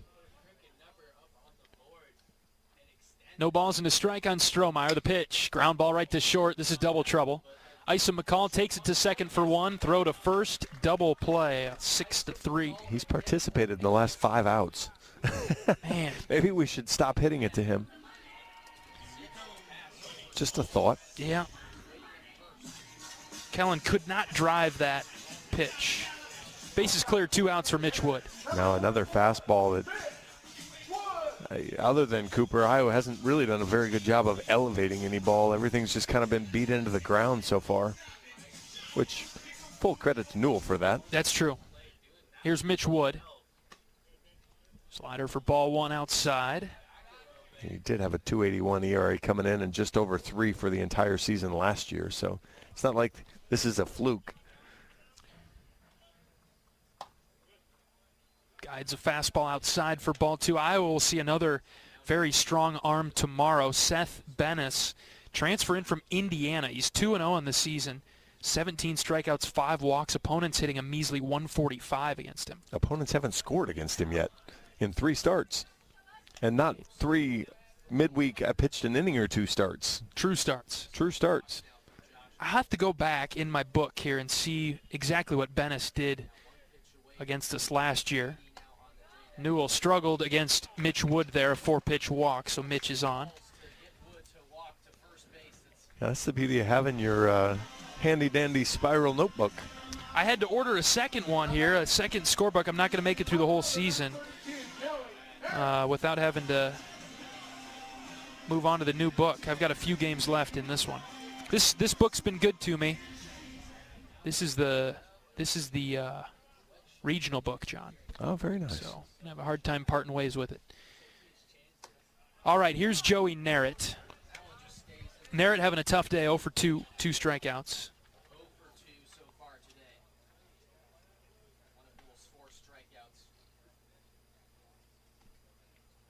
Wood, the runner at first with 2 outs. No balls in the strike. The pitch to Narrett. Swung out of his shoes and missed it.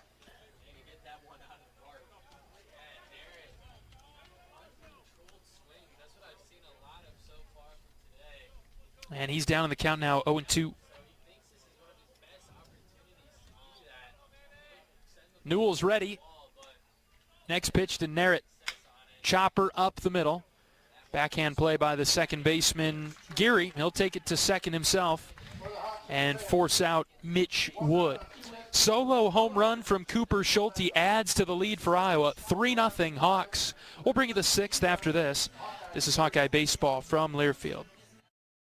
If you're a maintenance supervisor at a manufacturing facility and your machinery isn't working right, Grainger knows you need to understand what's wrong as soon as possible. So when a conveyor motor falters, Grainger offers diagnostic tools like calibration kits and multimeters to help you identify and fix the problem.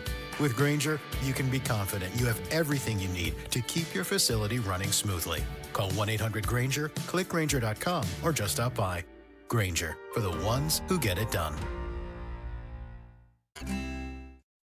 At Mid-American Energy, our 1.6 million customers depend on our energy 24/7. That's why we work 24/7 to deliver the safe, reliable energy you need. To keep our 99.9% reliability record, we're enhancing our technology, improving resiliency, and investing in critical infrastructure. We're generating power from all available resources to cover any increases in demand. And we're innovating to ensure you always have the energy you need. Mid-American Energy, obsessively, relentlessly at your service.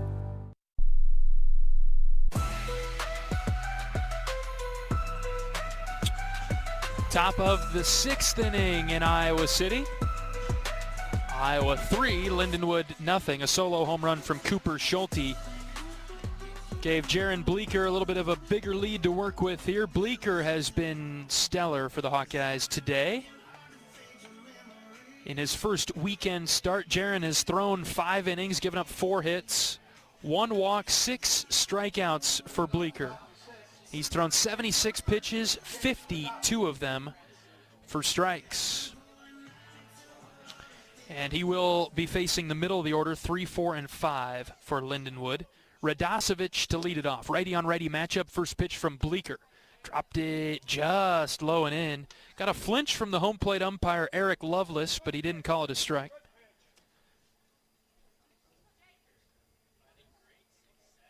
Ball and no strikes, the pitch. Tapped foul off the ankle of Radosevich. He hops around and limps it off, 1-1. Iowa 3 runs, 5 hits, no errors. No runs, 5 hits, no errors for Lindenwood in the series opener. Logan Rundy will get the start tomorrow for Iowa.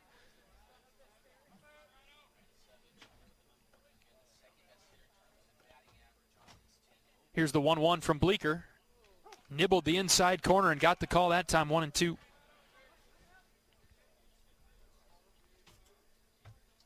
Radosevich 0 for 2 today with a strikeout. Bleeker winds and fires the 1-2 pitch. Swung on and missed. Strikeout number 7 for Bleeker. He is twirling a gem for Iowa this afternoon. Oh, he's been absolutely fantastic. Created a little traffic here and there, but found ways to work around that and just efficient in the zone. He's had a couple of 1-2-3 innings today. He's given up just 5 hits. He's scattered them well. And just 1 walk, limiting the free bases. Here's Will Geary, left-handed hitter. Bleeker deals eye level, ball 1. 55 strikes in his 81 pitches now. We'll take that percentage, won't we? It's a pretty good number. And for the most part today has gotten ahead early. He fell behind Geary here 1-0 and evened the count right away after that as Geary fouls it off. Well, we talked a lot to Coach Sean Kinney last year, the pitching coach. We talked about, okay, fine, if you lose ball 1 or you lose the first pitch, battle back, win the first 3 pitches. That's right. 1 and 2 now. And he's done just that, John, right on cue. Firm fastball from Bleeker on the inner part of the plate, 1-2. See what Bleeker goes with here. He winds and fires the next pitch. Swing and a miss. Back-to-back strikeouts for Jaron. And he continues to impress in the 6th. I love the way he's just prowling around the mound back there. It's like, forget throwing it around. Give me the ball back. I want to go back and climb up and throw it again. This is the most, I don't know, what's the word? I'm trying to think of it. I don't know, I don't want to say the most energy from Jaron, but most fire we've seen from him. He's not an outwardly emotional guy for the most part. And so Obviously, taking the ball on a Friday, getting an opportunity to get it done. 2 up, 2 down. He'll try to get Zara here, who has had the better of Bleeker today. 2 for 2 with a couple of seeing eye singles. He's just basically telling the coaching staff, wherever you need, give me the ball. I just want to go get it done. That's exactly what it is. He is produced for Iowa in every opportunity this year. Up to 8 strikeouts now. 1-1 count. The pitch to Zara. Popped up. Shallow center. Ziegler coming forward. Schulte going back. Mitchell peels out of the way, and it's Ziegler, the center fielder, who makes the catch. A 1-2-3 inning for Bleeker and the Hawkeye defense. Very nicely done. Moving quickly along to the bottom of the 6th. Iowa 3, Lindenwood nothing. This is Hawkeye baseball from Learfield. Hawkeye Nation, the wait is over. Carver Hawkeye Arena is calling, and the Iowa men's basketball team is ready to light it up under new head coach Ben McCullum. It's his first year at the helm, and the Hawks are ready to fly with high-octane style of play that will leave you on the edge of your seat. Single game tickets are on sale now. Secure your seat, bring the energy, and help give the Hawks the home court advantage. Head to HawkeyeSports.com and grab your tickets today. Let's pack Carver and make this season one to remember. Go Hawks! Save time when you shop online with Hy-Vee. Hy-Vee makes it easy to order groceries online through our app or Hy-Vee.com. Pickup is always free. And if you have a Perks Plus membership, you get free delivery and free express pickup. Shop online with Hy-Vee and you can create and save grocery lists, shop the sales, and get fuel savers. Talk about convenient. Order groceries online today. Check out Hy-Vee.com or download the Hy-Vee app.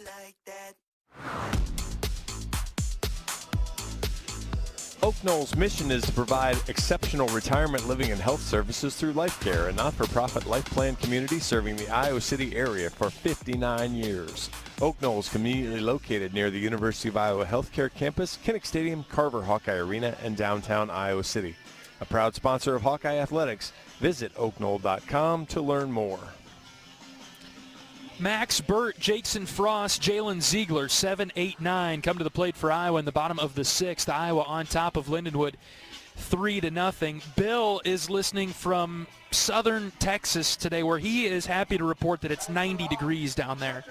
I like that. In southern Texas. That sounds good. I'd take that. Yep, we'll get there eventually. I think we're a few months away from that, though, aren't we? Thanks for tuning in, Bill. Pleasure to have Hawkeye Nation along with us today. Opening up a 3-game series with Lindenwood.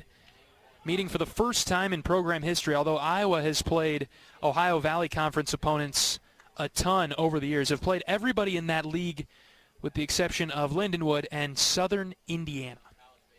0-1 pitch to Max Burt is low and away. Obviously, Iowa plays Western Illinois a lot. 80, 29, and 2 all-time against Western Illinois, but other schools in that league like Eastern Illinois, Southeast Missouri State, SIU Edwardsville, a few teams that Iowa has come across from this league. It's a good baseball league. Ball and 2 strikes on Burt, trying to get things started for Iowa in the 6th. A 3-0 lead that Bleeker has been in control of on the mound for Iowa, but could use some more run support. Just going back to the last run support, Coops was 108 off the bat, 395 total distance. Very well struck. Carried it out to left. Here's the 2-2 to Burt. Max out in front, yanked it foul over to the left. Burt settling in as Iowa's starting catcher. He and Matt Delgado have gone back and forth. Delgado hung up for just a moment with a brief injury. Should get Matt back hopefully tomorrow, according to Coach Heler. It sounds like the bat's still a little tender. Burt swings at the 2-2, bloops it into center, where it's caught by Edwards. First out of the inning. At least we hit it to somebody besides Isom McCall. It's about time. The middle infield for Lindenwood has had plenty of work today. That is just the second flyout for Iowa. Kind of impressive, really. Yeah, I'm looking down at my book, and a lot of ground ball outs for Iowa today. Here is Jason Frost. Swings at the first pitch, hits it to third, backhand stop by Ellis, carried him into foul territory, and he air-mailed it over the first baseman's head. Frost will find himself at second base. That's going to be an E5. Yeah, that was a perfect back foot plant, and then the second that ball left his hand, it elevated from there. That sailed on him. A lot of times with turf, we've talked about it before, you'll see infielders bounce it because you avoid that problem. Your first baseman can pick it up on a skipping ball off the turf. He's not 10 feet tall to make that play. Here's Jalen Ziegler. Runner at second, one out. Jay-Z lines one into left center field past a diving Isom McCall. Frost is around third. He will score. Jay-Z's digging for third himself as that ball got all the way to the wall, and he dives in head first with an RBI triple. That was a hustle triple right there. That was just somebody that made the decision to go as that ball scooted all the way to the wall. And Jay-Z showing the speed, showing the wheels, could see it in front of him the whole time. That's a big play to get to third with just one out. Second triple of the season for Ziegler. There's that speed and that effort. 4-0 Iowa. Hawks have scored now in back-to-back innings. And pushing some distance now between the Hawkeyes and the Lions. And we'll flip it to the top of the order for Gable Mitchell. Gable looking to extend his streak here. He's on with a walk today, but looking for a base hit. Ball floats outside. The good news for the Hawks there, you immediately make that error hurt. Yes. And now you want to keep just building to the pile. 1 ball, no strikes. Infield in for Lindenwood. Newell can't find the zone. Missed up and away. I understand why you might pitch around Mitchell here, but with what Schulte's done today, I'm not sure that's a great goal either. Hitters count for Gable. 2 balls and no strikes. The pitch. Gable got his hands and his hips started, but didn't commit to it. 2-1. That's a good take, though, as the 2-0 changeup dropping to the bottom of the zone. You're just going to beat it into the ground with the infield pulled in. 4-0 Iowa. Runner at third and 1 out. Next pitch. Gable went after it and scooped it foul over to the left. 2-2 now.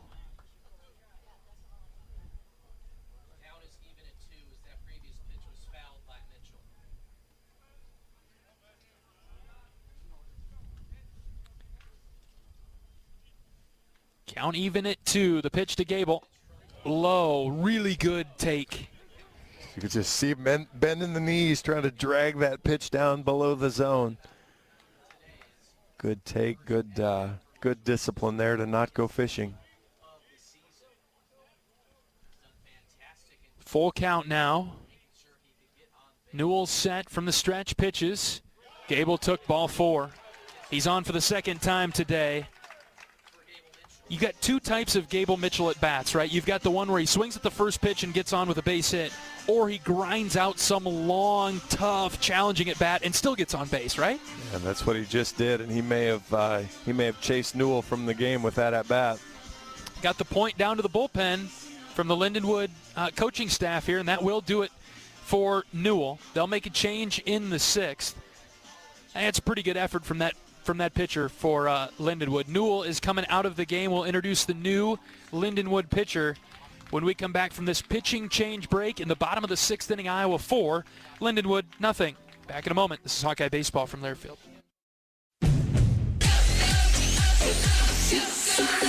Go for the big Honda savings at your local Honda dealer. Go for the selection and inventory. Honda cars, trucks, vans, and SUVs are in stock and on sale. Go for the most Car and Driver 10 Best Awards with 98 trophies. And KBB.com's Best Value and Performance brand. Search your local Honda dealer today. Based on 2025 Consumer Choice Awards from Kelley Blue Book, visit KBB.com for more information. Despite the unshakable Iowa-Corn Cy-Hawk rivalry, there is one thing Iowa State and University of Iowa fans can both agree on. getting hyped for unleaded 88. It's cleaner burning and better for your engine, and it's cheaper than other fuel options, making unleaded 88 the clear fuel choice. If Iowa Corn's Cy-Hawk rivals can agree on it, you know it's worth the hype. So pump it up with unleaded 88, grown by Iowa corn farmers.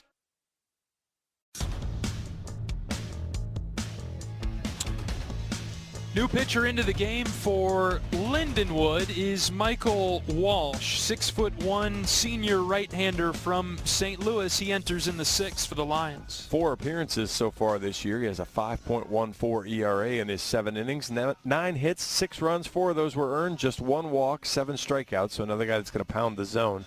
Teams have hit .333 against him, though, so far. Fastball will be up in the upper 80s. He'll throw a big mix of different pitches. So, again, guy around the zone, so Iowa will have to be disciplined, kind of pick that tunnel, look for what you want. When he gets ahead, if he gets you to 2 strikes, he's really not going to throw you the fastball. So then it's sit there and look for spin.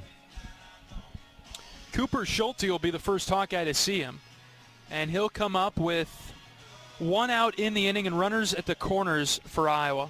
It's a 4-0 ball game. Iowa scored 2 runs in the second, got 1 in the 5th and 1 in the 6th, and Iowa's done it in a variety of ways.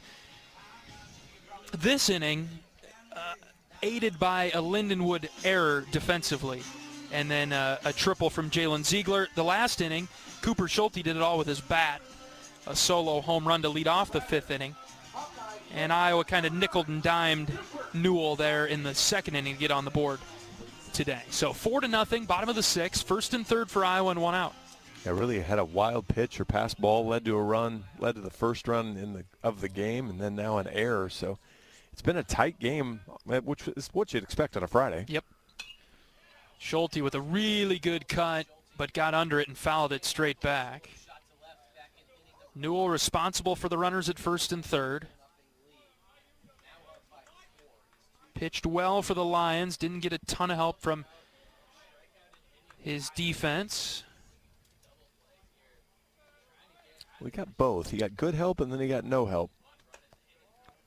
Floated the off-speed high there. Yeah, he had some good plays up the middle from his defense. And Ellis was kind of a mixed bag at 3rd. He made a couple of nice plays, but the error in this inning hurt. Yeah, he had a couple balls get through him there in the other inning that scored some runs. Walsh is ready. Long pause. Mitchell takes off for second. The pitch is low and away. Throw down to second is going to get Gable. But here comes Ziegler. He'll score from 3rd. And it's 5-0 now. I haven't seen Gable be thrown out by that much in quite some time. Yeah, I mean, it looked like a reasonable to good jump, and it wasn't a great pitch to throw. A little bit down and away, had to kind of scoop it, and never looked like Gable looked back or anything, but also an interesting play to. Fly ball into shallow left, and a running catch made by Cantaria there for the 3rd out, and so that will do it for the Hawks in the 6th. 2 runs across, RBI triple from Jalen Ziegler, and then as Mitchell was caught stealing, Ziegler came home to score. And Iowa adds a couple more. 5-0 will bring you the 7th after this. This is Hawkeye Baseball from Learfield. All right, class, tell me about your weekend. Leo? Well, my sister wanted to go camping, so my parents took us in our new Nissan Pathfinder through a mountain trail. Thank you, Leo. No, it's not over yet. My brother wanted to explore some caves, so we drove up a bunch of steep hills. And then we With its V6 engine and 9-speed automatic transmission, the Nissan Pathfinder can power your adventure. That's why J.D. Power ranks Nissan #1 in new vehicle quality among mainstream brands. The new V6-powered Nissan Pathfinder. For J.D. Power 2025 U.S. Initial Quality Study Award information, visit jdpower.com/awards. 1 second, you're enjoying your first day off in forever. Then mid-lunch, your phone buzzes. A window's been broken at home and you're miles away. In 1 second, everything can change. That's why ADT offers security systems with 24/7 monitoring with tech that helps first responders prioritize your emergency. And with the ADT Plus app, you can stay informed and in control of your home from virtually wherever you are. When every second counts, count on ADT. Visit ADT.com to learn more.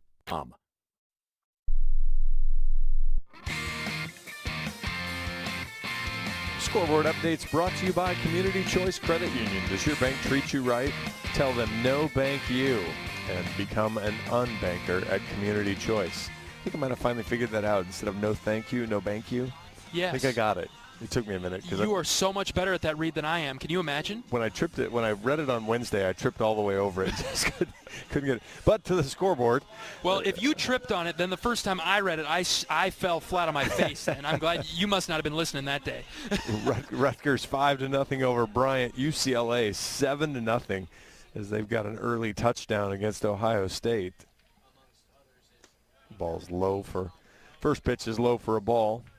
You had a lot of good action around the Big Ten, but boy, UCLA is just they're going to do that a lot on Fridays to people. Bleeker gets the nod in the 7th for Iowa, and he evens the count immediately with Cantaria there with a swing and a miss, 1-1.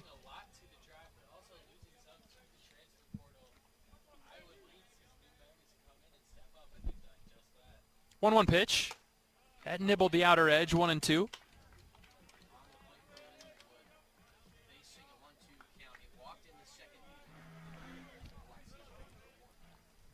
Always something. Bleeker winds and fires the 1-2, hit well on the ground. Gable Mitchell at second, dives, knocks it down, throw to first. It pulled Wolf off the bag. Round of applause from the Iowa fans on the effort given by Mitchell, but could not quite get Cantaria at first. Well, Iowa's just been a little unlucky on some of those ground balls. It's been just like a half a step to the wrong side there and just couldn't quite get to it. First time today that Lindenwood has had the leadoff man get on base. It is an infield single, and here is Sirota. Slider low and away from Bleeker, who's up over 90 pitches. See if Bleeker can get through the 7th in what has been a fantastic start. Exactly what Coach Heler was looking for, and especially when you think about the bullpen as well. He's got a lot of ground balls. Get one right at a guy now. Help yourself out. Ooh. I hit him. Off the sleeve. And a couple runners on, and Coach Heler is on his way to the mound. And we know what that means. Yes. Coach makes the changes for Iowa. And so that'll do it for Jaron. Coach Heler wasting no time going to the bullpen. And we'll introduce the new Iowa pitcher after this pitching change break. I'm going to try to hold on for a second and get Bleeker's exit here, as the fans should give him quite the ovation as he comes off the mound. Quality start, great start for Jaron as he exits today's game. New pitcher coming in for Iowa in the 7th. We will introduce him right after this pitching change break. This is Hawkeye Baseball from Learfield. The silly moments, the proud moments, even the hard moments. They're what make life remarkable. And they're why Wellmark Blue Cross and Blue Shield is here for every moment. Committed to making healthcare better, more affordable, with more choices for care. And service and coverage that give you peace of mind no matter what comes your way. So you can show up for every tender moment, every brave moment, and every wouldn't miss it for the world moment, knowing that Blue is here for you. Go to Wellmark.com/every moment to find a plan right for you. Save time when you shop online with Hy-Vee. Hy-Vee makes it easy to order groceries online through our app or Hy-Vee.com. Pickup is always free. And if you have a Perks Plus membership, you get free delivery and free express pickup. Shop online with Hy-Vee and you can create and save grocery lists, shop the sales, and get fuel savers. Talk about convenient. Order groceries online today. Check out Hy-Vee.com or download the Hy-Vee app. New pitcher into the game for Iowa is Justin Hackett, right-handed senior from Winterset. He'll come into the game with runners at first and second and nobody out for the Lions in the 7th, and Iowa leading 5-0. 4 appearances on the season. He has a 5.40 ERA, 8 1/3 innings, 7 hits, 5 runs have all been earned, 5 walks, 10 strikeouts. Opponents hitting just .226 against Hack. Fastball is going to get up there in the low 90s. He'll throw a cutter, curveball, changeup off of that. And he's been in this spot pitching on most Fridays as one of the first arms out of the bullpen for the Hawkeyes this season. So Bleeker's day is done. His line is still open, though, with runners at first and second that are his responsibility. 5-0 Iowa in the 7th. And Hackett will be facing Tyler Ellis, the 8-hitter. If you follow along on StatCast is still confused. We're run off there. And the scoreboard, we finally got back to being normal now. Just trust us, right, John? That's the simplest way to do it.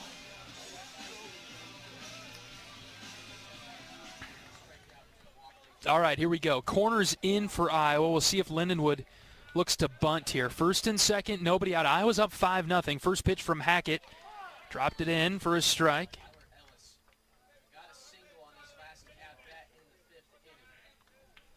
Yeah, 5 runs down. I understand you got to nip away somewhere, but I'm not sure moving him up is going to help. Uh-oh. Here's a line drive over Frost's head and into the left field corner. This will score 1 run as Ellis is into second with the double. The Lions are on the board with a top spin blooper over Frost's head. And 2 more in scoring position now for the Lions and nobody out in the 7th. Had him fooled with the changeup, but left it elevated, and that gave him plenty of room to hit it right down the line. The scoreboard was having, or did have it corralled. Now it's having problems again. Still nobody out, so Lindenwood showing some life in the 7th. Here's Sam Driscoll. Left-handed hitter, first pitch from Hackett. Fastball up and away. Couple of hits in the inning.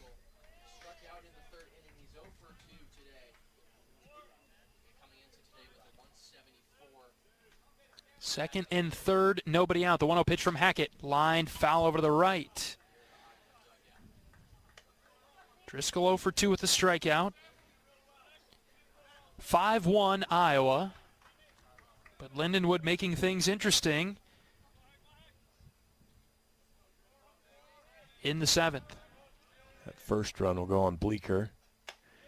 And he's still responsible for the runner on third as well. Career day for Bleeker. Innings pitched and strikeouts. Finishing with 8 strikeouts. Hackett throws the fastball by Driscoll.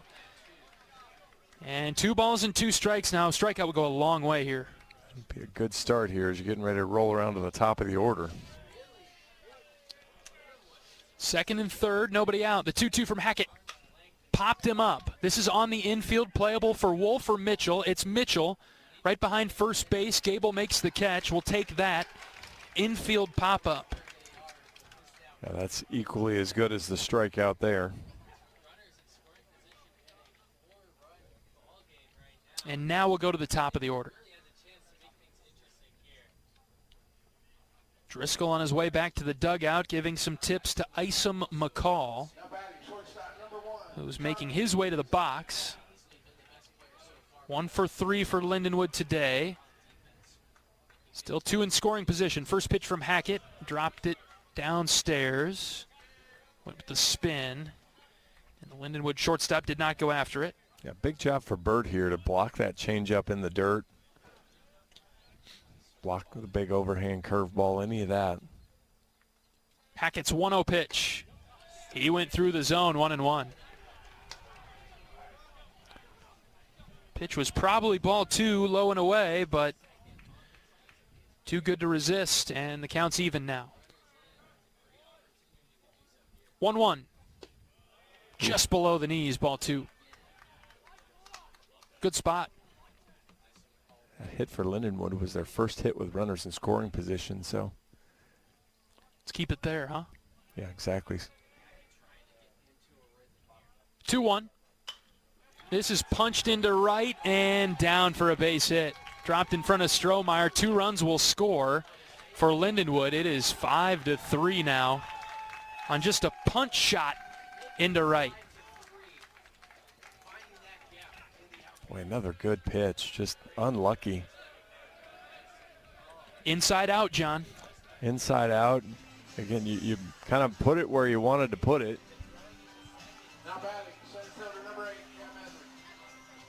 Gable Mitchell just went to the dugout. I'm not sure what happened or why. The string broke in his glove when he caught the throw from Strohmeyer. Gable is changing his pants, it looks like. Okay. Yep. Maybe a busted belt? I can't see in the dugout. I'm going to trust you on that one. I'll just tell you, he's tucking his jersey back in right now. I don't know what's going on. Do you need a full 60 for that, or do you get the 30-second timeout cover that one? I think we're good. He's putting the belt back on. I think that was equipment manager Dan down there helping out. There's Gable. All right, well, things are getting interesting now. 5-3 is the score. Iowa up by 2. I liked it better when it wasn't interesting. Yeah. We're just interested in Iowa winning, not interested in close games. Good news. It's 6-3 now on the scoreboard, and it's 5-4 Lindenwood on StatCast. We are broken everywhere. Hackett trying to get out of this trouble in the 7th. Here's a fly ball down the left field line. 3 Hawkeyes running after it. Cooper Schulte, the shortstop, makes the catch. And the runner from first, Isom McCall, will tag to second. As Schulte had a long run, and he retires Edwards in foul ground. Yeah, that is an outstanding catch from Schulte. That is a very tough play there. The ball kind of went into a little Bermuda Triangle area and makes a good running play. Tried to get it thrown in as quick as he could, but heads-up play there from Isom McCall.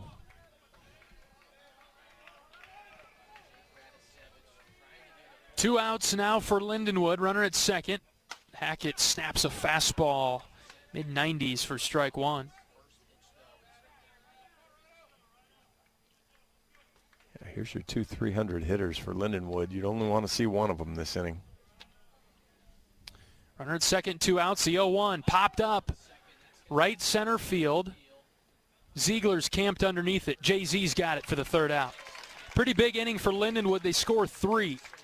Iowa on top 5-3 as it's time for the 7th inning stretch. We're back after this. This is Hawkeye Baseball from Learfield. If you love great Hawkeye stories, don't miss the Fight for Iowa podcast with Gary Dolphin. Each week, Dolph brings you in-depth conversations with the athletes, coaches, and community members who define the Hawkeye spirit. From big moments to personal journeys, it's the stories that make Iowa special. Catch new episodes every week. Search Fight for Iowa wherever you get your podcasts. If you or someone you know is having thoughts of suicide, experiencing a mental health or substance use crisis, or just needs someone to listen, 988 provides a direct connection to free, confidential, and compassionate support. When you call, text, or chat 988, you'll be quickly connected to trained crisis counselors who will listen to your concerns, provide support, and connect you to additional resources if needed. There is hope. You are not alone. For 24/7 support, call or text 988 or chat 988lifeline.org.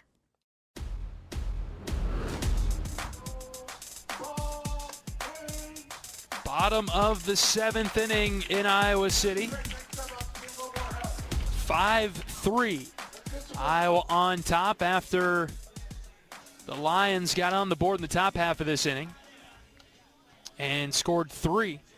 To make things interesting now, it'll be Wolf, Strohmeyer, and Wood coming to the plate for Iowa.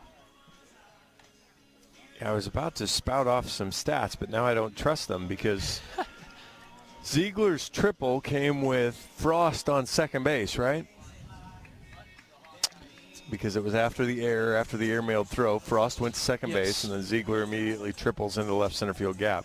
Well, StatCast still shows it as 0 for 5 with runners in scoring position. So yeah, I'm not going to quote that. Iowa does not have many hits with runners on base or scoring position, but that's not right. we can make a generalization there. Here's Caleb Wolf to lead off the bottom of the 7th for Iowa. Now need to get a couple more back. Up by 2. Lindenwood showing signs of life.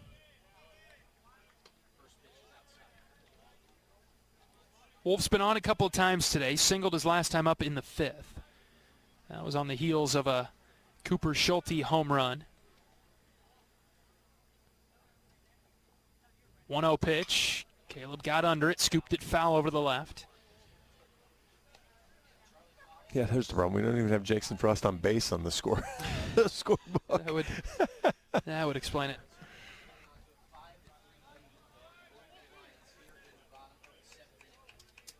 Yeah, Iowa just hasn't strung much together. 1-1. Wolf sends in the air left center field. Outfielders on the run. This will one hop off the base of the wall. Wolf in with a stand-up double to start the bottom of the 7th. Opposite field power for Wolfie? Strange things in 2026. Football carried forever. I'll fully admit, John, I know that I'm struggling a little bit with depth perception today, but I did not imagine that ball getting all the way to the wall. How about you? Can you help me out? I thought it was the tail of the Tiger Hawk, and I was just wondering if it was going to get down around Edwards because I knew he had great speed, and so I was hoping that it would get down around him, and instead it just carried all the way out to the IO on the scoreboard. Wow. Leadoff double for Wolf, and it's Strohmeyer's turn as Iowa tries to get some runs back, leading 5-3, bottom of the 7th.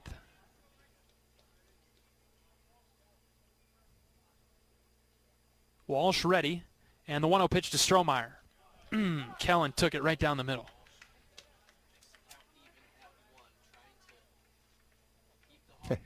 Sammy B sending us a great picture from a lot of blood on the uniform.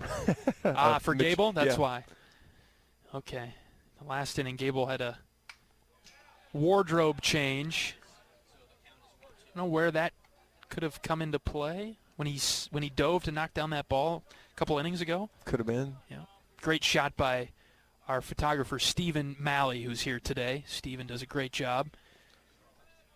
Yeah, I mean, that just seems redundant when you have to say great shot by him because he and B-Ray, I mean, basically any shot those guys take is fantastic. So pretty automatic. 2 balls and 2 strikes on Strohmeyer. Leadoff double from Caleb Wolf. Important runs out there now. Iowa up by 2. Bottom of the 7th. Strohmeyer looking to get on. The 2-2. Low.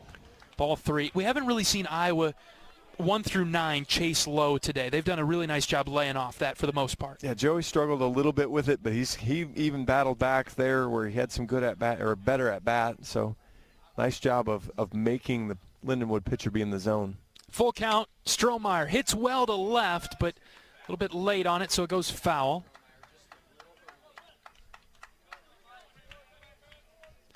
Right over the Lindenwood bullpen. We'll do it again at 3-2. Haven't seen too many full counts today. Let's see if Iowa can win this one. Walsh ready, the right-hander for Lindenwood. Long pause from the belt, delivers. Kellen flares over the third baseman's head. This gets into left field, bleeds out there to Cantaria, and it is a single now for Strohmeyer. 59 miles an hour off the bat, just fisted all the way over, popped up, and that's as a golfer, sometimes you hit a great shot, you get a funny bounce. As a baseball player, sometimes you hit one 102 right at a guy. Well, that's the makeup for it. Is a 59 mile an hour little league fastball over the third baseman's head. Safe to say, both teams today finding some base hits that are just getting through. As Mitch Wood is up. Well, and funny, a lot of the balls, the one we were just talking about, maybe where Gable got the blood on his jersey, Iowa infield was just, a step or a half step off on some of those. And so nice to see him getting the benefit of one now on the offensive side.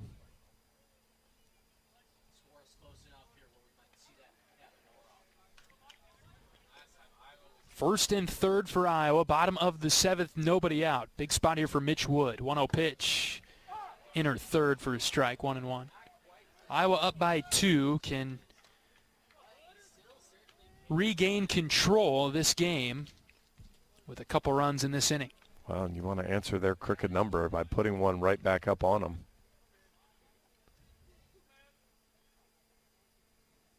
Walsh deals the 1-1. Wood lays off. He wanted to swing at that, but thought better of it. Pitch was low and away.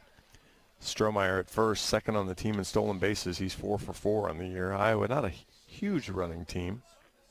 18 stolen bases in 25 attempts now. Well, probably 19 on 25 with 26 with Mitchell getting thrown out. Wood cranks one deep to left. Will it stay fair? It does! 3-run shot, Mitch Wood. He kept it fair. Your call was so much better than mine the other day because that's the same ball he hit the other day. 95 off the bat. It goes 361. I'll pick up that souvenir on the way to my car. Back-to-back games with 3-run bombs for Mitch Wood. Boy, I didn't know about that off the bat, John. I thought for sure it was hooking. It looked like it hooked, and then as it got over, it looked like it started to come back into the field of play. So good enough. 8-3 Hawks. I think that's what David Pearson and Tyler Ellis, the third baseman, are talking about. It just looked like it was wiggling both ways. There's the answer, the response, and some late game insurance now. 8-3 Hawks. Here's Joey Narrett. Takes low and away. Mitch Wood, he's trying to be the guy that's going to be our DH, huh? Well, I think he's staked a pretty good claim of going to get a couple of at-bats at it. Remember the Michigan game last year? He's had some really key at-bats. Narrett trying to get on for the first time today. He's cooled off from the first couple of weekends.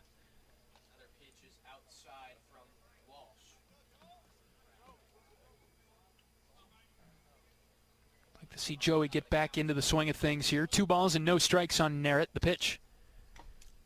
Good cut again. Foul tip into the glove. Kind of got leaning on that pitch from Walsh. Yeah, he was trying to follow it down and just couldn't get all the way down there. Nobody really got some guys stretching and moving in the Lindenwood bullpen, but nobody's throwing yet.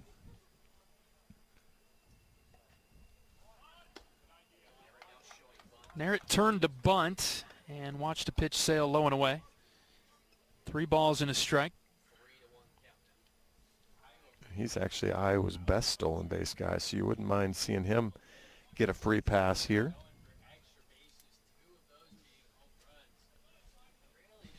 (3-1). Narrett takes below the knees for ball 4. There you go, John. Walks on 5 pitches. And Narrett is on with still nobody out in the inning. Iowa up by 5 again. And Max Burt coming up. Birdie doubled and scored back in the second. Line out to third and a pop out to center.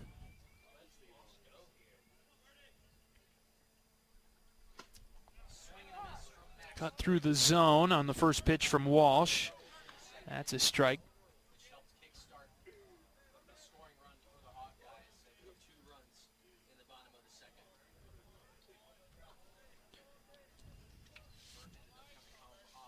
Burt's having a nice day, doubled in the second. 0-1. Off the plate outside, good eye, 1-1. Well, and if you're Walsh, you might as well go right back to that same exact pitch and see if he'll bite again, but Burt, better discipline that time, held off. Plenty of room on the right side of the infield for Burt if he can punch one that way. Second baseman playing near the bag. Burt shows a bunt, pitches in the dirt low and away. 2 balls and a strike. I mean, I know you're up 5, but moving the runner up and giving your giving your offense behind you an opportunity to score with just one out. Narrett with a good lead at first base. We'll see if he gets active. There he goes. The pitch is hit right back to the pitcher. Walsh got it at his belt. Thought about throwing it to second. Instead goes to first for the first out of the inning. As Jason Frost comes up, let's pause 10 seconds for station identification. This is Iowa Hawkeye Baseball.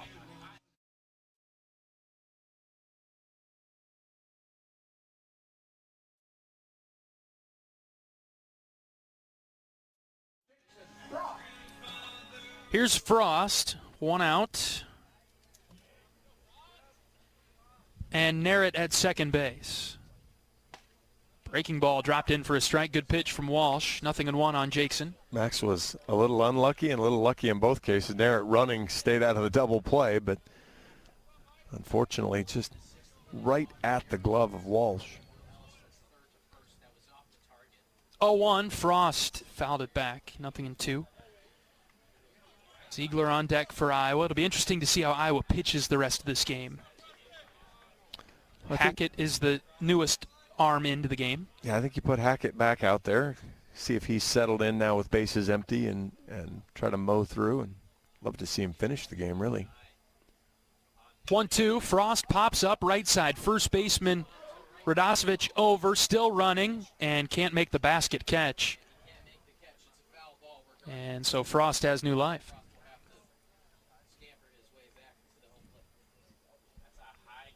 Radosevich hasn't shown blazing speed. That's an incredibly difficult catch anyway, but he wasn't really tracking that one like he was going to catch it. Yep.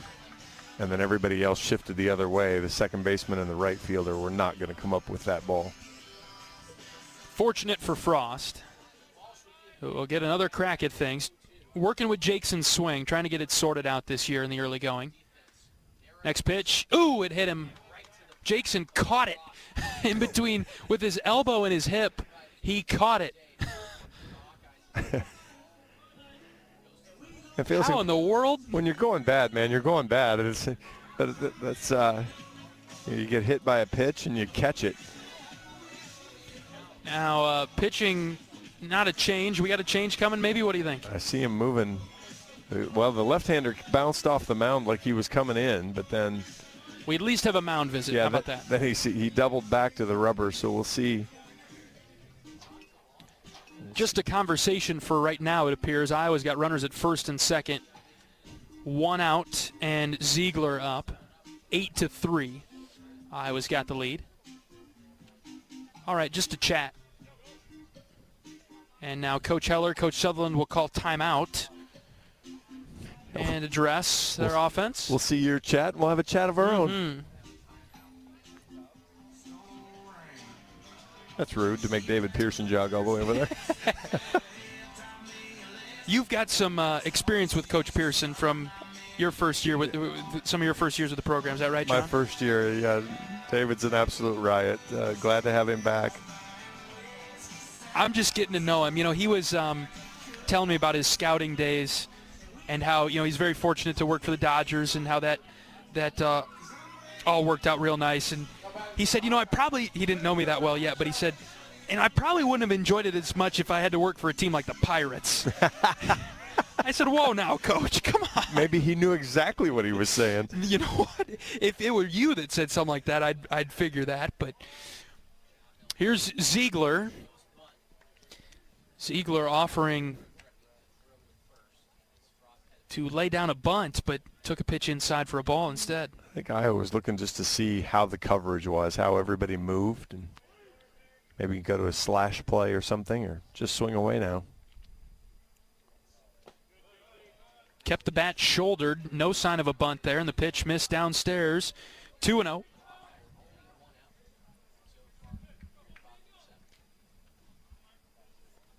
Ziegler having a really nice day, 2 for 3 with a pair of extra base hits, a double and a triple. 2-0 delivery. Swing and a miss. He chased one in. That's ball 3, but he went after it. Ideally here for Iowa, you'd love to see at least one more guy and maybe two have to touch the rubber for Lindenwood. Yeah. And maybe they have a decision to make too late in the game. Are they, I don't want to say conceding or anything, but saving arms. 2-1's the count on Ziegler. Top of the order's on deck. Next pitch, outside, ball 3. So did Gable go back and put his lucky pants on, or what did he do here? He's got the... I think what happened was he removed his pants briefly to get tended to. Okay. To stop the bleeding. So, okay, that makes sense. Yeah. So I think he's got a bandage on. I don't think he changed his pants. Okay. I was maybe a little premature in that. I'm surprised. 3-1 is across for a strike, 3-2.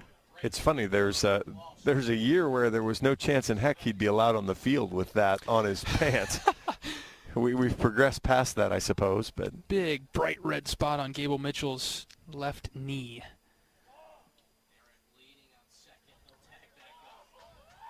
3-2 is the count on Ziegler. We'll flip it to the top after this, as long as Ziegler finds a way on or moves the runners. 1 out, the 3-2. Ziegler lines into left field for a base hit. They will send the runner around third. Here comes the throw. Narrett is safe at the plate. RBI single for Ziegler. He's got 3 hits today, and it's 9-3 Hawks. I'm not sure if Jay-Z's got the power for the cycle, or if we're going to need an inside the Parker, but he'll have a swing at it, as he's done a very nice job at the plate today, and now we'll get the pitching change. Iowa trying to pour it on in the 7th. 4 runs across for the Hawks. It's 9-3, as John said. Pitching change coming for the Lions. We'll let you know who the new Lindenwood pitcher is after this pitching change break on the Hawkeye Radio Network from Learfield. Hawkeye Nation, here's something big. U.S. Cellular is now part of T-Mobile. That means Iowa fans are now on America's largest 5G network, bringing even more strength and coverage to every game day and every day. As the official wireless partner of the Iowa Hawkeyes, we're proud to power every call, every post, every celebration. U.S. Cellular and T-Mobile, better together. We love it when the Hawkeyes do their thing, because if there's anyone who can appreciate building a legacy, it's John Deere. We've been growing our team since 1837, recruiting the best thinkers, doers, and makers to craft innovations that outpace the competition. Because whether it's cultivating the earth with a tractor or reshaping it with a 40-ton excavator, the machines we build are building America. Nothing runs like a Deere.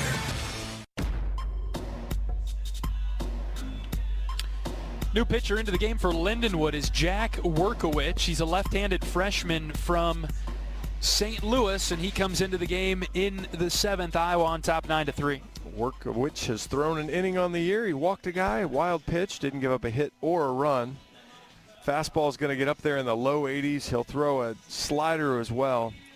But it was really kind of a lefty-on-lefty specialist here, so as Iowa has 3 of the next 4 hitters to be left-handed, it's kind of look for him to see how effective he can be on the next 4 hitters. But Iowa will be looking for something up. Again, make him get in the zone. He might be the one unique guy from what we've seen so far, a guy that doesn't just pound the strike zone. So pick a lane and drive one. Gable Mitchell will get the first look at him. Gable looking for a base hit here. He's on a 14-game hitting streak. He would match a career high of 15 if he can get a base hit here. He's been on twice today, so he's extended the on-base streak to 15, but he needs a base hit to make the hitting streak up to that level too. First pitch strike from Workowicz to Gable, and in what you would think would probably be his last at bat unless things get crazy late. Gable's career high on-base streak, 52 last year. That was a fun ride. Almost the whole season. Yep. 0-1. Runners at first and second and 1 out. Here's the next pitch. Gable takes up and in on the hands. We had the couple of games of how do you handle this as we get late in the game. How do you address it? It was always easier when he just got the walk or got the hit early in the game. Yes. Sense of relief for us up here as well as him. Ball and a strike. The pitch, low and away. It's funny you say that. My guess is he never thought about it. We knew what was going on, but he probably didn't cross his mind other than as a competitor of I haven't gotten a hit today or I'm just mad. Yes, I think it was very isolated within the game, right? 2 balls and a strike. Next pitch to Gable. Got it foul. Backing over to the left, 2-2. Iowa's up 9-3 here, bottom of the 7th inning. Trying to stack together a few more runs. Winning run on deck? Yes.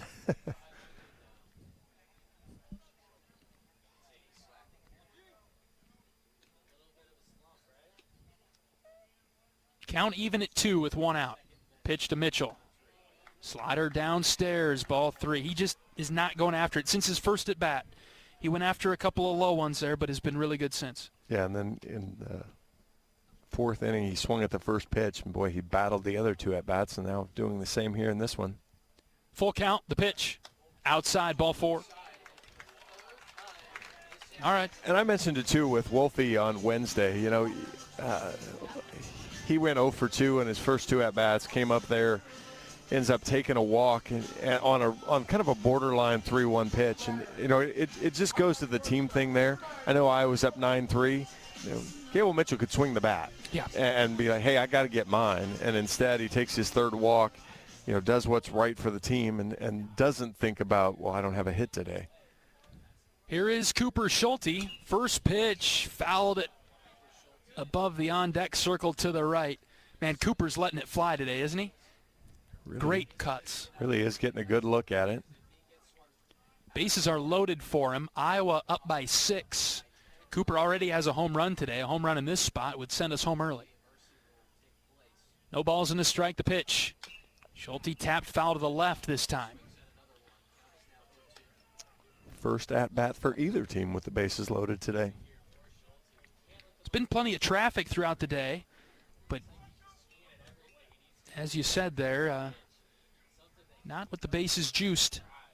Just 1 out in the inning. Schulte trying to at least move the runners here, but he's down in the count 0-2. Workowich delivers downstairs. Iowa is somehow 4 for 3 with runners on 3rd and less than 2 outs.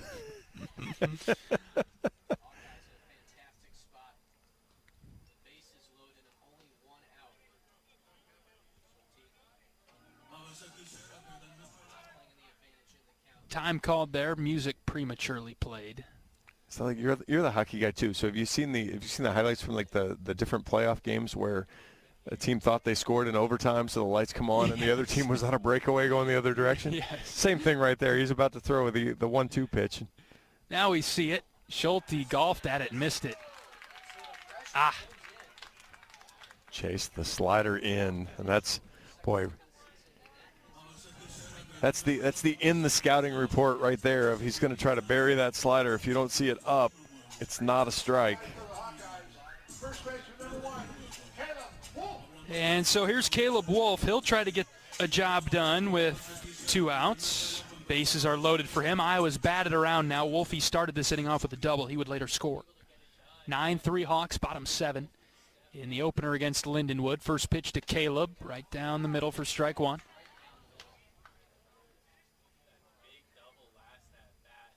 Caleb with a couple of hits today. Batting average getting closer to 500. He's at 490 right now.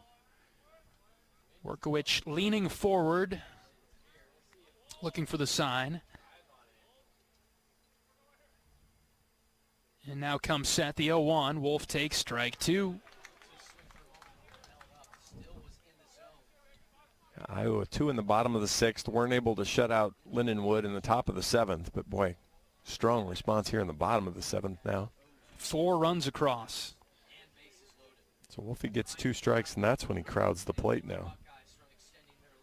The 0-2. Wolf hits on the ground to second. Routine play for Geary, and he will throw out Wolf at the bag. So Iowa leaves a little meat on the bone in the 7th. 4 runs do come across. Iowa 9, Lindenwood 3. We're back for the 8th. After this is Hawkeye Baseball from Learfield.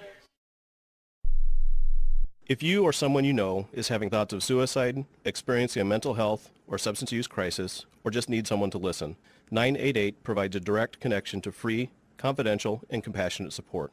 When you call, text, or chat 988, you'll be quickly connected to trained crisis counselors who will listen to your concerns, provide support, and connect you to additional resources if needed. There is hope. You are not alone. For 24/7 support, call or text 988 or chat 988lifeline.org. Cancer doesn't care. It doesn't care what you look like, how old you are, what you do, or where you live. We do. University of Iowa Healthcare is doing more to beat cancer than anyone in the state. From second opinions to life-saving treatments that happen here first. We lead the way in research, training, and care because we believe that UI Healthcare is here to make all of Iowa better. UI Healthcare, changing medicine, changing lives. Visit uihealthcare.org.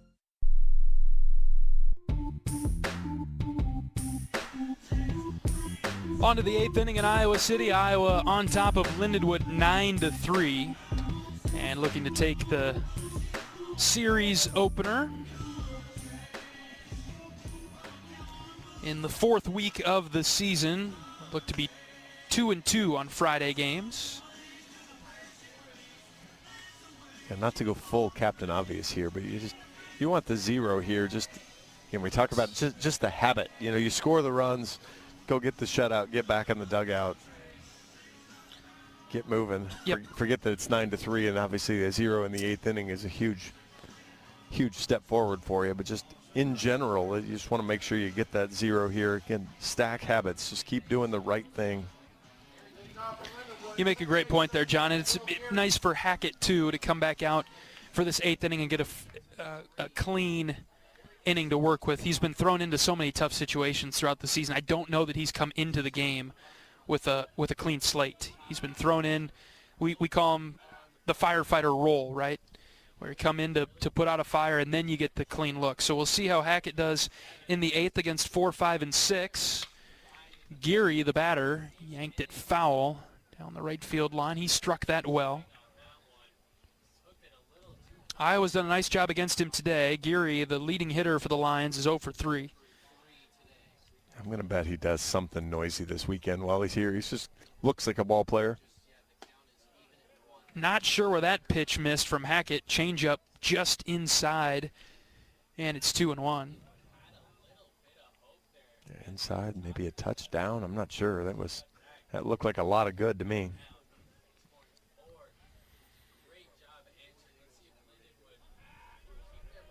Two flyouts and a strikeout for Geary today. The 2-1 hit on the ground to Wolf at first. He slides to knock it down. He'll win the race to the bag. 3 unassisted. And that's out number 1 in the 8th.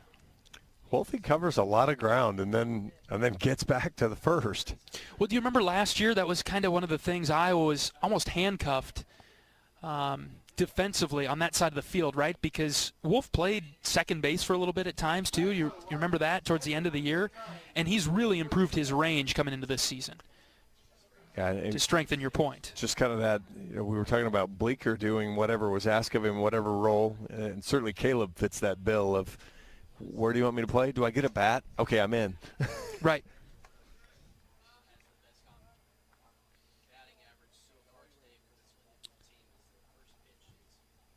Hackett pitching to Zara with bases empty and 1 out in the 8th. Just on a couple to start this at bat. Justin trying to sharpen things up.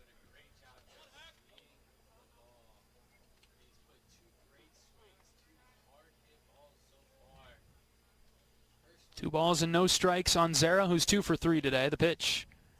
That's high, ball 3.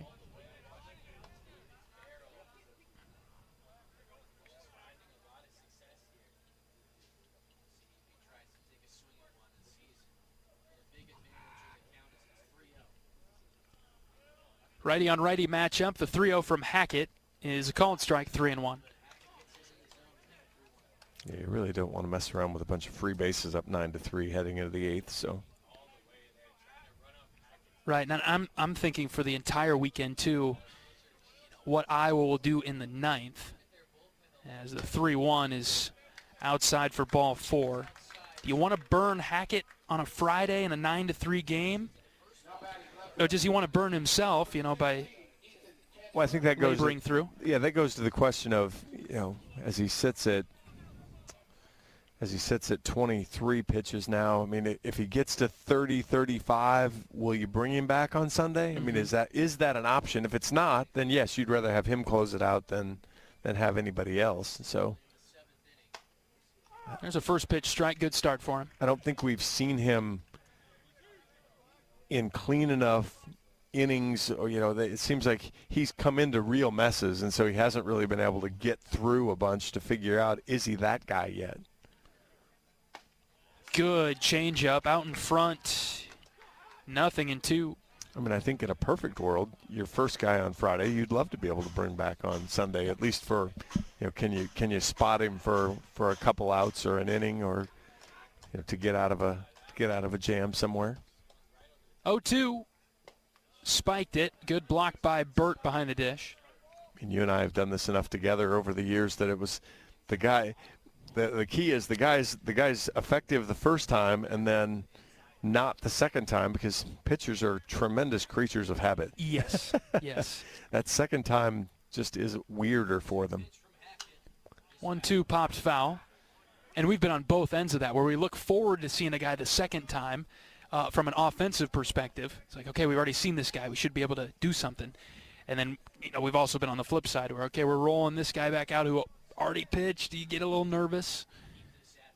Same concept applies as Hackett picks up the strikeout, buried the changeup.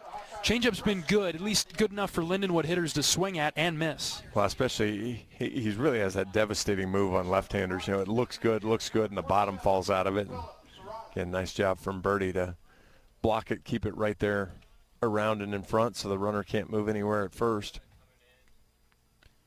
2 down for Serrata.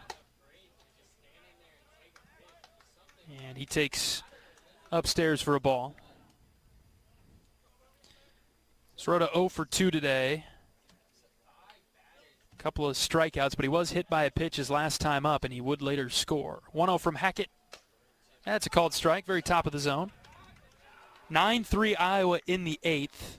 Hawkeyes have been in control pretty much the whole game. Lindenwood scored 3 in the top of the 7th to make it 5-3, but Iowa responded nicely. 1 ball, 1 strike with 2 outs. The pitch.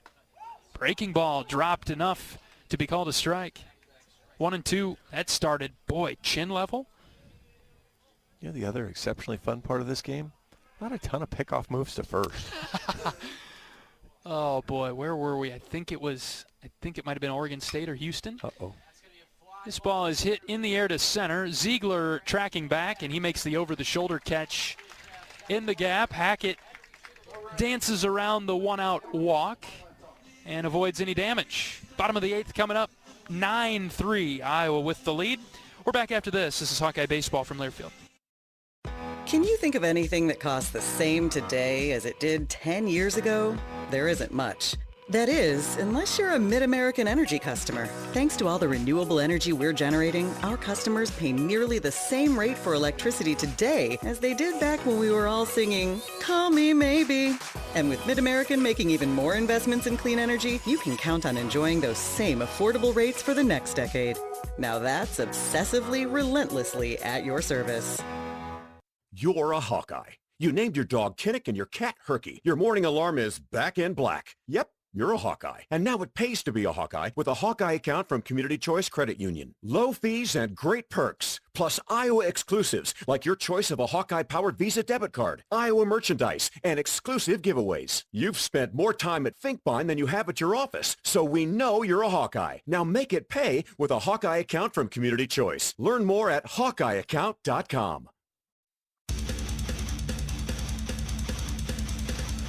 John Evans and John Leo with you from the broadcast booth at Banks. Iowa in control 9-3, bottom of the 8th inning. It's been a pleasure having you along with us this Friday afternoon. Some early afternoon baseball. Get you home plenty of time today to get your weekend started off right. We'll be back here tomorrow. First pitch scheduled for 2 o'clock. We'll see if that time holds. Hearing some rumors of a time change due to the weather in the area tomorrow. Follow the UI Baseball social media accounts for official word. I'd agree with you if we were playing at 5 o'clock in the morning, but yeah, I'm not sure the genesis of the time change or why that's necessary, but if coach or the event management staff tells us that we're going to play at a different time, then I guess if we show up at the wrong time, we won't have anything to do, John, so we might as well show up here when they want to play. Kellen Strohmeyer to lead off the bottom of the 8th for Iowa. Facing the left-hander Workowicz, who came in, did a nice job against the Iowa hitters. After he walked Gable Mitchell to load the bases, he struck out Schulte and then got Wolf to roll over and ground out. Workowicz, left-handed freshman from St. Louis. Limited action through 11 games for Lindenwood this season. And he's missed on a couple in a row to Strohmeyer. Iowa leads at 9-3. Strohmeyer 1 for 3 today. He does have a walk, and he's looking square in the face at another walk, up 3-0.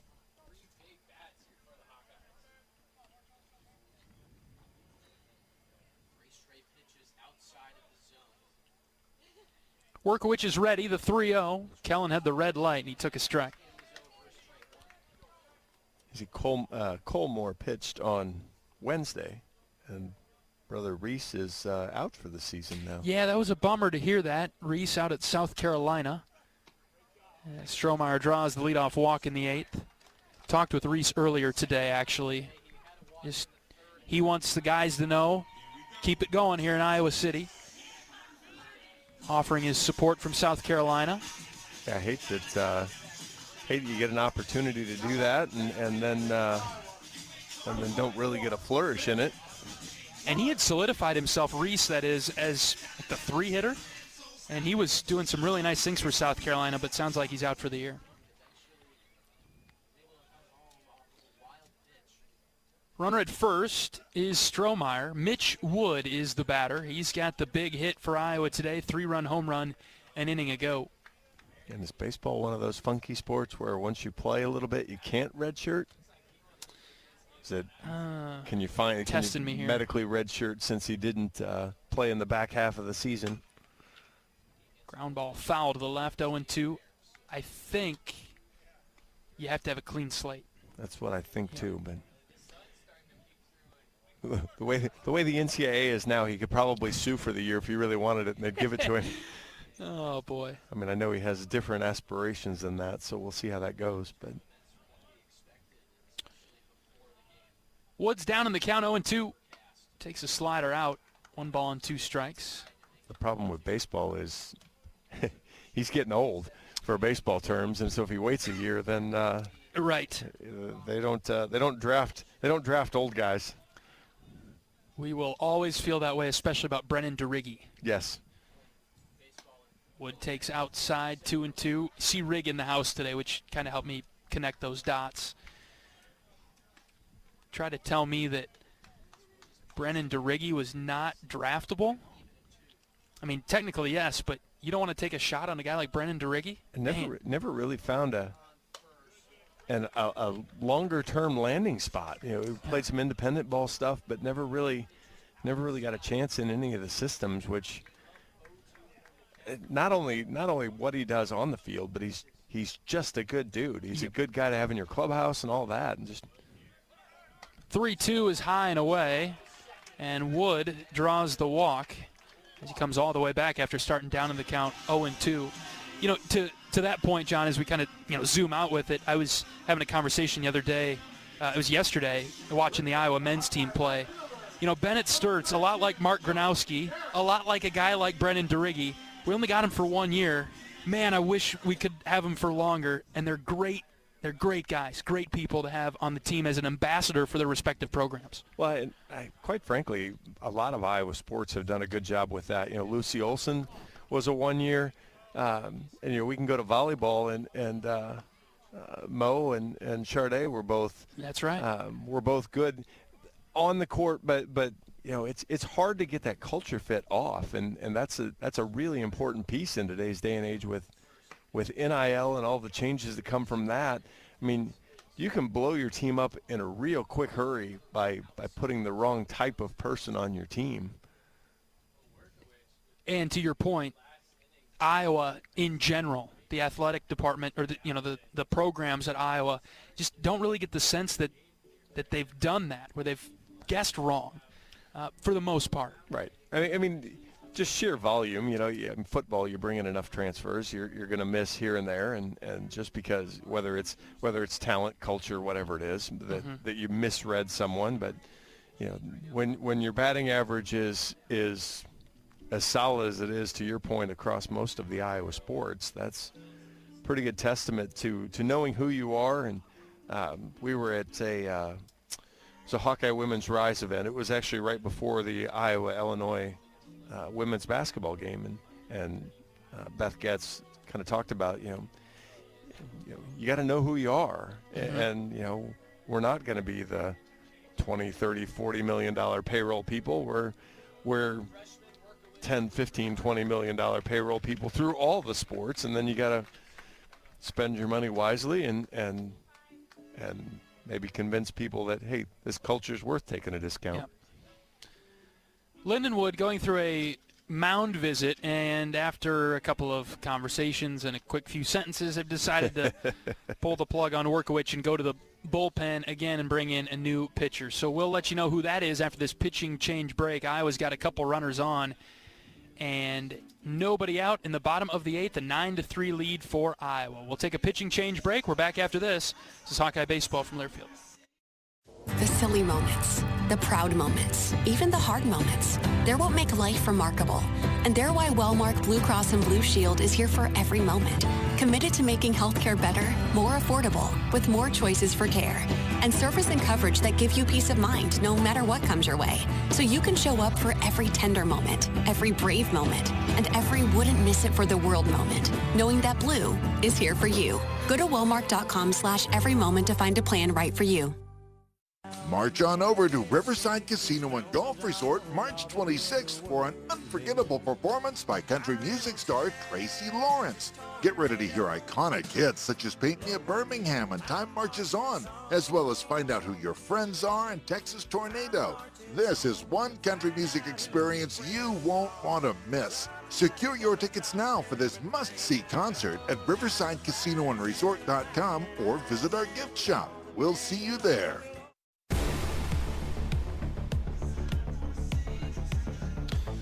Lindenwood brings in a new pitcher in the 8th inning. This is right-handed redshirt sophomore Tanner Patchke, who started his career at Iowa, and he will enter the game for Lindenwood in the 8th. Yeah, the freshman, as a freshman, redshirted here at Iowa. Fastball will get up in the upper 80s. He'll throw a curveball, slider, changeup. As you watch the warm-up pitches here, the fastball comes out of one tunnel or one arm slot, and the breaking ball comes out of a little bit different slot. So see if the Hawkeye hitters can recognize that quick enough. And then the stats show he's a first pitch fastball guy. Has thrown an inning this year. Gave up a hit, struck out a guy. So a good, quick, clean inning for him the first appearance of the season, and comes in now with a 2-0 count. So we've seen Coach Heler do that a couple times. There was something about the couple sentences that were out there that evidently didn't float very well, because the pitching change came fairly abruptly after that. That's right. So 2-0 is the count on Narrett. First and second and nobody out. And Joe swings and misses. At the first pitch he sees from Patchke. He has been on his toes, and not in a good way, as he's just kind of been anxious to hit.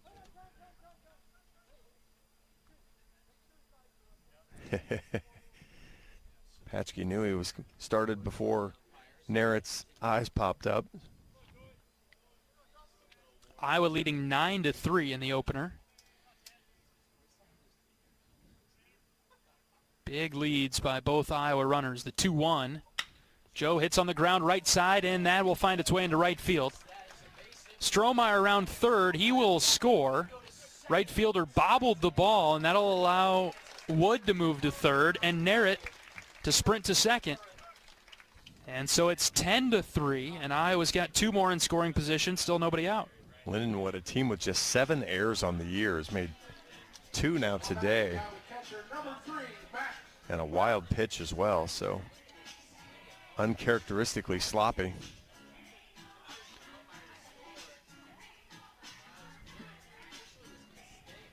And for the most part, Iowa's taken pretty good advantage of those mistakes. mean, that'll still be an RBI single, as Stroh was going to score anyway. But first pitch slider for strike one. And now here, nobody out, second and third. I mean, obviously you want to hit, but do a job here, Max. Get somebody, move two guys 90 feet. 0-1 to Burt. Fouled it off his foot.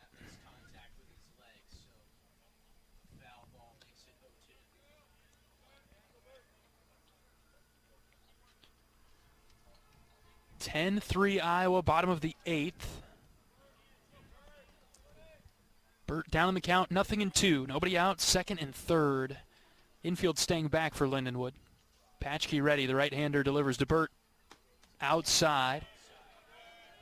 Max was green, red. Oh, that was a great take there. A good pitch from Patchkey. It was on the outside part of the plate, but it was the spinner away, and Max didn't chase.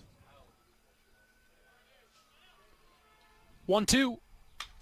Burt skies in the air, right field. Driscoll underneath it is deep enough to score. Here comes the throw, cut off by the first baseman. Mitch Wood scores on the sac fly from Max Burt. It's 11-3. I think it might have been close at home if he had let that go at first. Do you think? I think so. Was good? Yeah, I think it would have been. I think it would have been a little tighter. It wasn't a great throw, but Mitch is not one of the speed threats on the Hawkeye squad. We'll go with that. Yep. Here's an interesting stat for you. Iowa has more extra base hits today than strikeouts. That is a good sign. Runner at second and 1 out for Jackson Frost. 11-3. Iowa in front. The pitch. That's in the dirt. And how about Jackson Frost popping out of a slump by ending the game with a banging it off his face on the scoreboard? We'll take that. We would take that for sure. I'll be interested to hear Coach Sutherland's thoughts post-game. Iowa's drawn 9 walks today, 6 extra base hits, 5 strikeouts, 12 hits. Doing okay with runners on base, 6 of 19. 2 out hitting, leaving a little bit to be desired at 1 for 8. I think they had a little lull in the quality of the at-bats. Yeah, it's, third, fourth inning, but otherwise it's really been kind of top-notch for the most part. Iowa came into the game averaging 9.5 runs a game. Up over that today at 11. 11-3 in the 8th. 2-1 to Frost. Jackson hits just foul at third. Frost has been on twice today but does not have a hit. That's the can't catch a break. No kidding. As he pulls it just foul.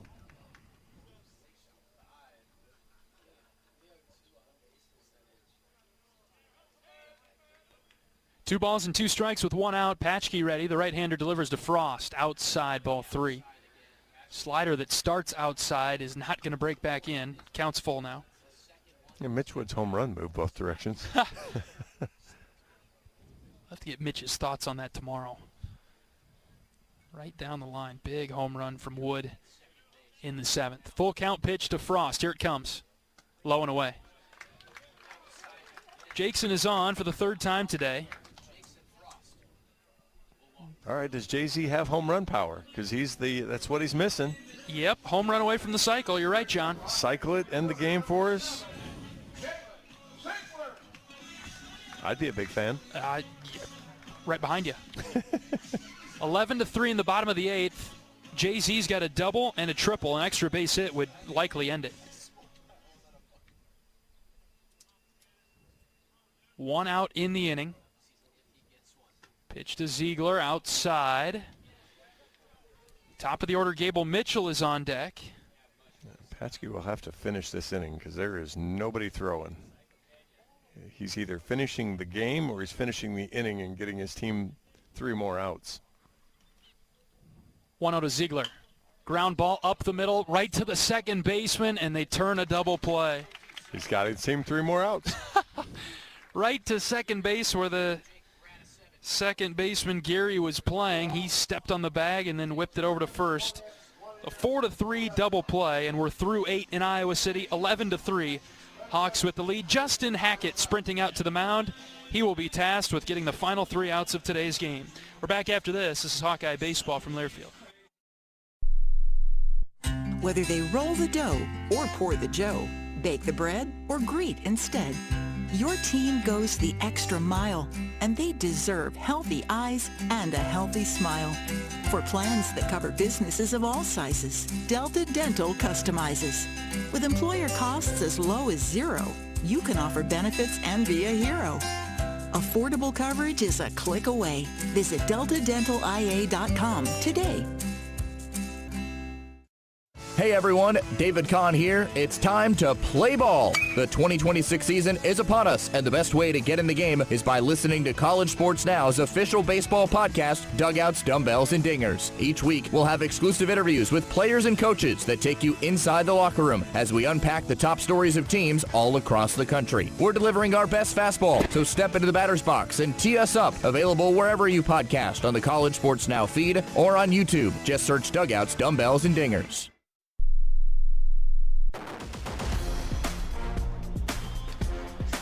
On to the 9th inning in Iowa City. Iowa 11, Lindenwood 3, as the Hawkeyes 3 outs away from starting the weekend off on the right foot. And the Hawkeyes will be back here tomorrow against Lindenwood, looking for series win a day early. Always like that opportunity. As long as Justin Hackett can come in and finish the deal, feel pretty confident about that. Iowa's up by 8. And Hackett will face 8, 9, and 1 in this inning. Here's the promise I'll make you. Justin Hackett will not get the loss today. There you go. Yeah, won't be in that long, huh? He will not be in that long if things go that far sideways. But let's just get 3 quick outs and call it good. Yep. Righty on righty matchup. Tyler Ellis in the box to lead things off for Lindenwood in the 9th. First pitch from Hackett, up and in. It bends him back for ball 1. 154 on the season coming into the day for Ellis, but 2 for 3 with a double and RBI today. Hackett ready, the 1-0 pitch. High again, ball 2.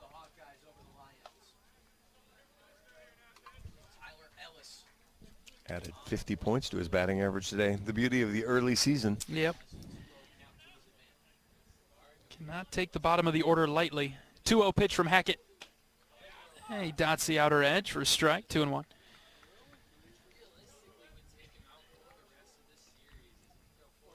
Hackett up over 35 pitches now in his relief appearance. The 2-1.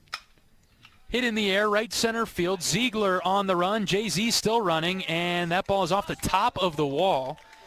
Ellis is in with another double today, his second of the afternoon. That was 101 off the bat. Launched out there into mostly center field, a little right center action, but lucky the ballpark held it. 403 somewhere in there. I'm not sure how it stayed in here, John. Yeah, I was saying, I'm not sure we have a wall that goes 403, so. And considering that there's some wind blowing to straightaway center. Luckily it stayed in the park. We've got a pinch hitter here for Driscoll. Preston Wright, redshirt junior, left-handed hitter for the Lions. He's in the box. First pitch strike from Hackett. Only at bat on the season is a strikeout.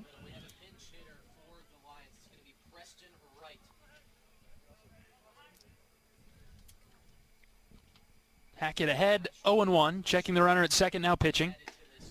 Change up for a strike, 0-2. Hackett trying to seal the deal for Iowa here on the heels of Jaron Bleeker's career start.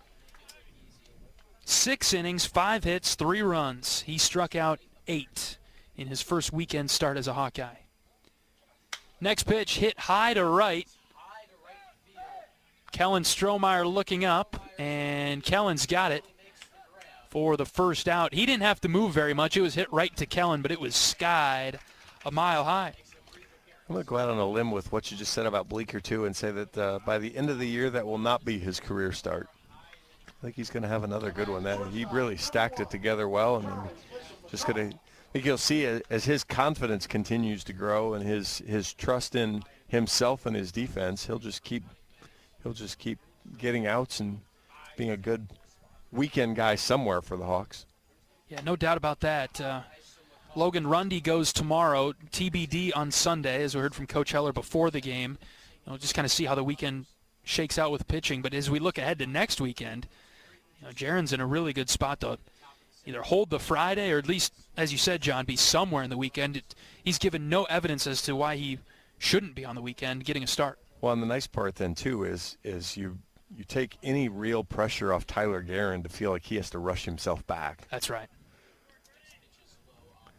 Because, it's not like, Tyler's not sitting there going, man, if I don't get out there, I'm letting the team down because we don't, the next man up isn't getting it done. Jaron got it done. Yep. Just as he has all season. Isom McCall is the batter. 2-1 pitch from Hackett. That's over for strike 2. 1 out in the 9th. Runner at second for Lindenwood. Iowa on top 11-3. A couple of hits from McCall in his last 2 plate appearances as well. Burt setting up outside. Here's the 2-2 from Hackett. Ground ball to third. Frost has it. He steps and throws across the diamond for out number 2.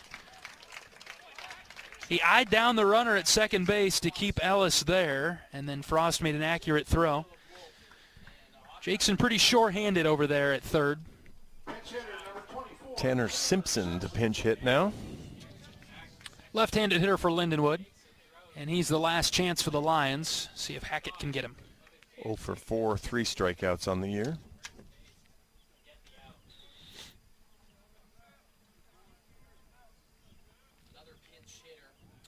Righty on lefty matchup. Hackett ready to pitch. Here it comes. That's low with the fastball. Actually, I think with Hack's changeup, he does just as well in the righty-lefty matchup as the righty-righty matchup. Conventional wisdom is the offense, you want the other side of the plate, but with Justin, of course, as he blows it out of the strike zone here to make it 2-0 now. 2 fastballs. Trying to set up that changeup. Hackett's so good against left-handed hitters. 2 balls, no strikes. Gets a swing and a miss. There it was. Beautiful changeup there. And again, especially on a 2-0 count as a hitter, you're sitting there thinking, okay, hunt fastball, and shows the ball in the perfect tunnel, and then the bottom falls out of it. Left-handed hitters batting just 188 against Hackett this season. That seems higher than normal against him even. Right, it was 0-45 last year. Set down 21 of 22. 3 balls and a strike.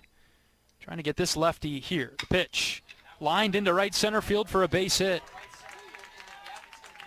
Strohmeyer trying to cut it off. It will be a double that brings in a run, 11-4. Back-to-back doubles, or not back-to-back, but 2 doubles this inning lead to a run.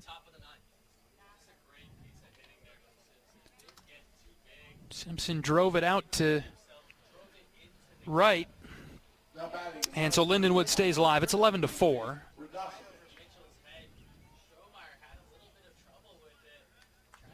And the first baseman, Radosevich, is up. He's 0 for 4 this afternoon. Righty on righty matchup. Here comes Hackett's first pitch. On its way. Off speed, drifted low and away.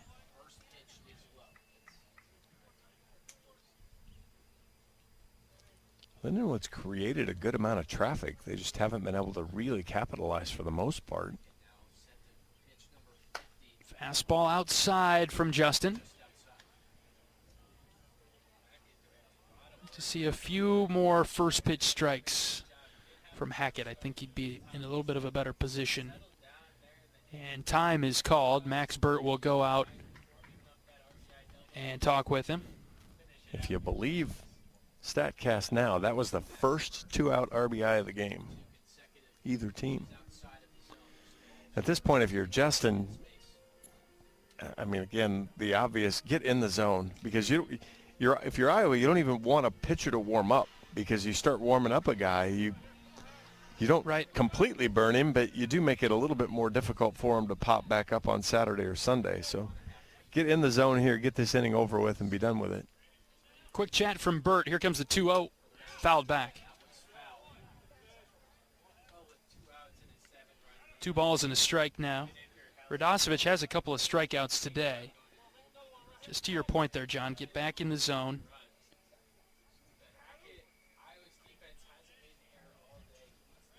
Here's the 2-1. Low outside corner, got the call, 2-2. Nice bounce back from Justin to even the count. 2 balls, 2 strikes, 2 outs. Hackett comes set. The pitch.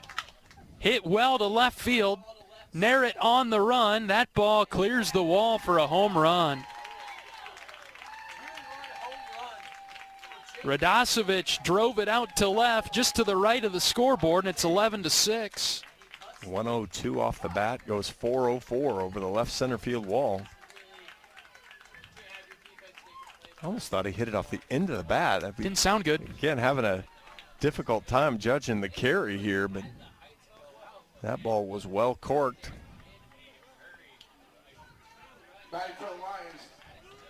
I still think the idea remains the same. You really don't want to have to bring in another pitcher. Just go get this next guy. 11-6 now. Here's Gary. Hackett delivers. Here's a pop-up, shallow left. This should do it. Narrett, the left fielder, drifting forward. He makes the catch for the third out, and that'll do it. Hawks win. 11-6, Iowa takes the opener over Lindenwood. Not like any good win. You're going to have some coaching points coming out of this one, but you take the Friday win and you go with it. Iowa played well as a whole. Lindenwood strikes for 3 in the 9th, but Iowa's offense did a good enough job to build such a big lead to win the opener 11-6. We'll take a break, and we'll come back after this. This is Hawkeye Baseball from Learfield. If you or someone you know is having thoughts of suicide, experiencing a mental health or substance use crisis, 988 provides the direct connection to free, confidential, and compassionate support. When you call, text, or chat 988, you'll be quickly connected to trained crisis counselors who will listen to your concerns, provide support, and connect you to additional resources if needed. There is hope. You are not alone. For 24/7 support, call or text 988 or chat 988lifeline.org. A message from Iowa HHS. Save time when you shop online with Hy-Vee. Hy-Vee makes it easy to order groceries online through our app or Hy-Vee.com. Pickup is always free. And if you have a Perks Plus membership, you get free delivery and free express pickup. Shop online with Hy-Vee and you can create and save grocery lists, shop the sales, and get fuel savers. Talk about convenient. Order groceries online today. Check out Hy-Vee.com or download the Hy-Vee app.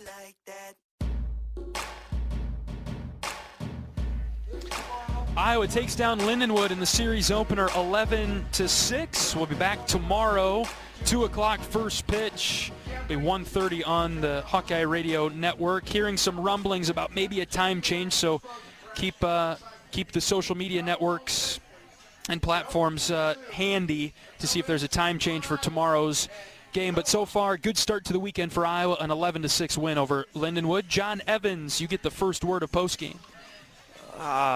Really good offensive approach. You know, you had 7 of your 9 guys had hits. The team that really dominates the strike zone.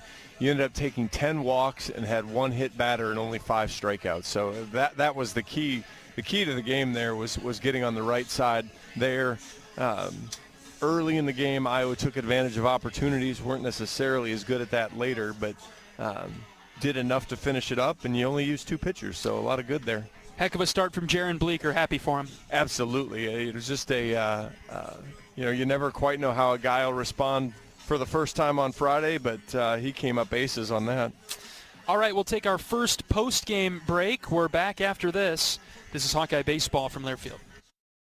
Hey fans, I know you'd do anything for a win on game day and an ice-cold Bud Light. Because whether you're tailgating in the parking lot or parked on the couch, sitting on your lucky stool at the bar, or standing in the fan section all game long, the clean, crisp taste of Bud Light turns a win into a win-win. And there's nothing easier to enjoy than that. Bud Light. Easy to drink, easy to enjoy. Enjoy responsibly. Anheuser-Busch Bud Light Beer, St. Louis, Missouri. You're a Hawkeye. You named your dog Kinnick and your cat Herky. Your morning alarm is back in black. Yep, you're a Hawkeye. And now it pays to be a Hawkeye with a Hawkeye account from Community Choice Credit Union. Low fees and great perks, plus Iowa exclusives like your choice of a Hawkeye-powered Visa debit card, Iowa merchandise, and exclusive giveaways. You've spent more time at Finkbine than you have at your office, so we know you're a Hawkeye. Now make it pay with a Hawkeye account from Community Choice. Learn more at HawkeyeAccount.com. Iowa beats Lindenwood 11-6 in the series opener. Good start to the weekend for the Hawkeyes. Iowa with 11 runs, 12 hits, no errors, left 10 on. Lindenwood 6 runs, 10 hits. They committed 2 errors and left 8 on. Jaron Bleeker improves to 3-0 on the season. With his win on the mound today for Iowa, Josh Newell gets the loss for the Lions. 6 innings for Jaron, 5 hits, 2 runs, 1 walk. He struck out 8 strikeouts in 6 innings, career highs for Bleeker as he fills the role and does a really nice job on this Friday afternoon to get the series started on the right foot. 11-6, Iowa beats Lindenwood. We're joined by Associate Head Coach Marty Sutherland. Coach, congrats on the win today. Yeah, just what a great start out of Jaron in you know, his first weekend start in his college career. And you know, you hope that he just continues to do what he'd been doing all year, but you just never know if they go out and try to do something different. And he absolutely did not. He just did what he does and filled up the strike zone. I think before I got up here, Coach was telling me that he didn't let a leadoff runner on until the 8th or the 7th. Correct, yeah. And we were kind of like in between on whether we were going to run him back out there, but just a tremendous job by him and brought some stability, you know, to the starting situation, getting us deep in a game. And, you know, you run out of there and you only have to use 2 guys. That sets up the rest of your weekend, puts you in a better place with your bullpen. John and I have talked about it, and I've kind of talked about it through a lot of the season. When we see Bleeker on the mound, he's just so steady, you know, kind of like a flatline guy, which I think you probably like as a starting pitcher, don't you, Coach? No question. He was a tremendous high school pitcher in a great program, you know, same program as Brian Hogue and Tyler Cropley.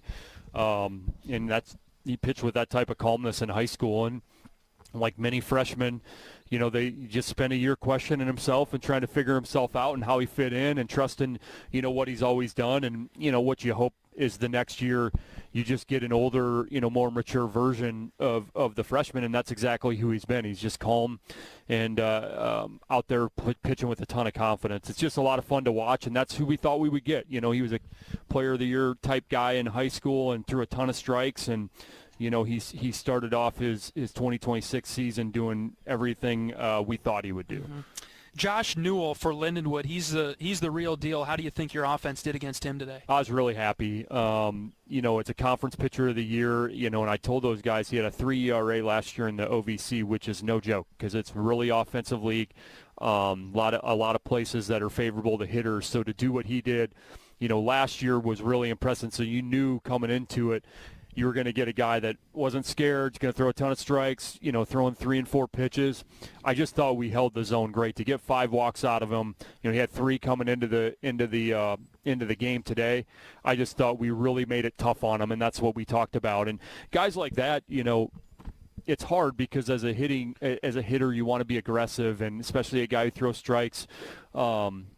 Sometimes that can do him a favor, and I thought we did that in the first inning. Wolfie went up there and Stroh went up there, swung at the first pitch, grounded out, and, you know, not all strikes are created equal, and that's what I told him. You have to be willing to give him some, and that way we can wait it out and get better pitches to hit, which I thought we did, and we did damage, right? I think we ended up with, 6 or 7 maybe extra base hits, and that's what we knew we had to start doing a little bit more of, so that was good to see. Got a couple balls up. Coop obviously hit his really well. Mitch kept his fair. You know, so a lot of great things offensively against a really good pitcher. 6 extra base hits, drew 10 walks today, Coach, and only 5 strikeouts. So when you get those extra base hits and the walk numbers higher than the strikeouts, that's a good day. 1 through 9 felt pretty good. Well, Jay-Z, up and down. Yeah, Jay-Z had a great night. Yeah, you know, what a great night for him. He had 3 extra base hits, clutched up with some RBIs, and you know, he needed a day like that to just get back feeling good. You know, it's just not easy sometimes when you just haven't had stuff go your way. So really happy for him. And I just thought everybody did something, right? You know, Gable's walks 3 times. He doesn't have a hit in the hit column, but he's on base 3 out of 5 times. You know, Jackson doesn't have a hit, but he walks. He gets a hit by pitch. He scores a guy from third with less than 2 outs. You know, so there's just so much value that's happened throughout the lineup, and that's what you need. And the other thing that we did really well, we won 8 3-2 counts. We were 8 for 8, and all of them we were on base. You know, sometimes, you know, we'll give them a positive mark on a 3-2 count if they square it up. So sometimes you don't get on, but today we were on all 8 times, and I think 2 or 3 of them were hits, and the other ones were walks. So just a really good job of handling the zone. You're going to step into it tomorrow against another guy who's been really good, hasn't given up an earned run to this point. We saw him last year actually at Indiana in relief. You know, didn't have the type of career at Indiana that he thought he would, so he's transferred to Lindenwood. He's been really good for him. So it's going to be a challenge, kind of similar to Newell in a lot of ways. Obviously going to be a little bit different day. Today was a pretty good day to hit and warm. Tomorrow will be a lot colder and probably windier without the wind blowing out. So we'll have our work cut out for us. We're going to have to answer the bell again tomorrow with a similar approach, because that's what it takes. We talk about that all the time, right? Like it doesn't change game to game on what you need to do in the box, right? It doesn't matter what the front of the jersey says. It's the same approach, the same plan. You got to have the same focus. So that's what the challenge will be tomorrow, and I know our guys will be ready. Sounds good, Coach. Congrats on the win. Thanks, John. And we'll see you tomorrow. All right. Iowa 11-6 over Lindenwood as Associate Head Coach Marty Sutherland joins us on the post-game show. We'll take our final break, and we're back with highlights right after this. This is Hawkeye Baseball from Learfield. It's time for Trash Day Nose Yoga with Hefty. Let's transform stinky scenarios with a joyful scent of Fabuloso. Inhale. You forgot to empty your kid's lunchbox. Exhale. A field of lavender. Inhale. Stinky leftovers. Exhale. Watermelon in the summer. That's the power of Hefty Ultra Strong Trash Bags with Fabuloso. Hefty, Hefty, Hefty! 1 second you're enjoying your first day off in forever. Then mid-lunch, your phone buzzes. A window's been broken at home and you're miles away. In 1 second, everything can change. That's why ADT offers security systems with 24/7 monitoring with tech that helps first responders prioritize your emergency. And with the ADT Plus app, you can stay informed and in control of your home from virtually wherever you are. When every second counts, count on ADT. Visit ADT.com to learn more. St. Louis, Missouri.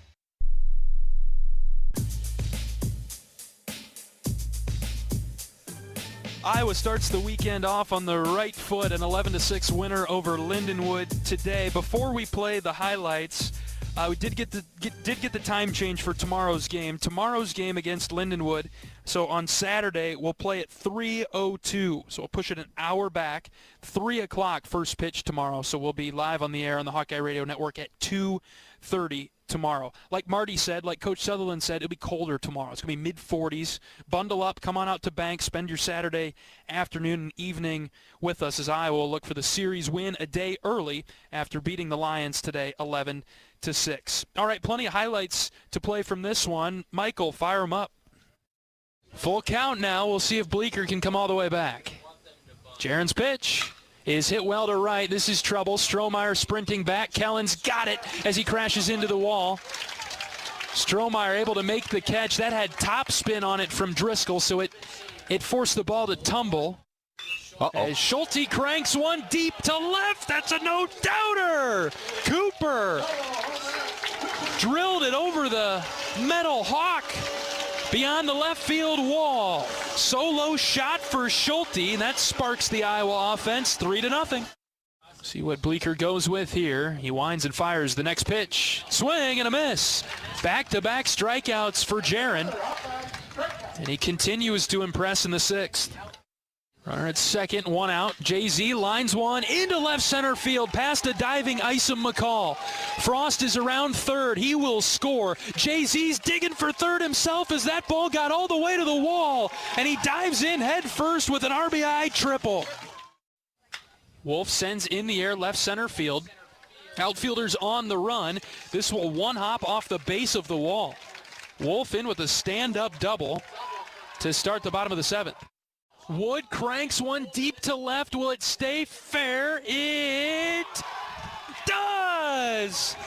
3-run shot, Mitch Wood. He kept it fair. Ziegler lines into left field for a base hit. They will send the runner around third. Here comes the throw. Narrett is safe at the plate. RBI single for Ziegler. He's got 3 hits today, and it's 9-3 Hawks. 2-1. Joe hits on the ground right side, and that will find its way into right field. Strohmeyer around third. He will score. Right fielder bobbled the ball, and that'll allow Wood to move to third and Narrett to sprint to second. Here's Gary. Hackett delivers. Here's a pop-up, shallow left. This should do it. Narrett, the left fielder, drifting forward. He makes the catch for the third out, and that'll do it. Hawks win. 11-6, Iowa takes the opener over Lindenwood. And so a good start to the weekend for the black and gold. We'll be back here tomorrow, 3 o'clock, first pitch. Time change, 3:02. First pitch tomorrow. We'll be live on the Hawkeye Radio Network at 2:30. John and I will be back up in the booth. Be a pleasure to have you along with us for that one tomorrow. Logan Rundy gets the nod. He will start for Iowa on the mound. All right, that'll do it for our coverage of Iowa Hawkeye baseball today. Iowa 11, Lindenwood 6. For my great board op down the line, Michael, good to work with you again. Excellent job as always. My color analyst, John Evans. I'm John Leo saying so long from Duane Banks Field this afternoon. Every day is a great day to be a Hawkeye. Some are just a little bit better than others. So long, everybody. Iowa Hawkeye Baseball has been brought to you by Iowa Corn. You might think Iowa just grows corn, but the truth is corn grows Iowa. Brought to you by Iowa's corn farmers of the Iowa Corn Growers Association and the Iowa Corn Promotion Board. Iowa Lottery. Be a VIP with the Iowa Lottery. Visit ialottery.com/VIP for details. Mid-American Energy. Mid-American Energy is proud to deliver affordable, reliable energy to you all season long. U.S. Cellular, the official wireless partner of the Iowa Hawkeyes. U.S. Cellular, built for us. Also brought to you by Wellmark, here for every member, every moment. Learn more at wellmark.com. U.S. Bank, proud to sponsor the Iowa Hawkeyes. Equal housing lender, member FDIC.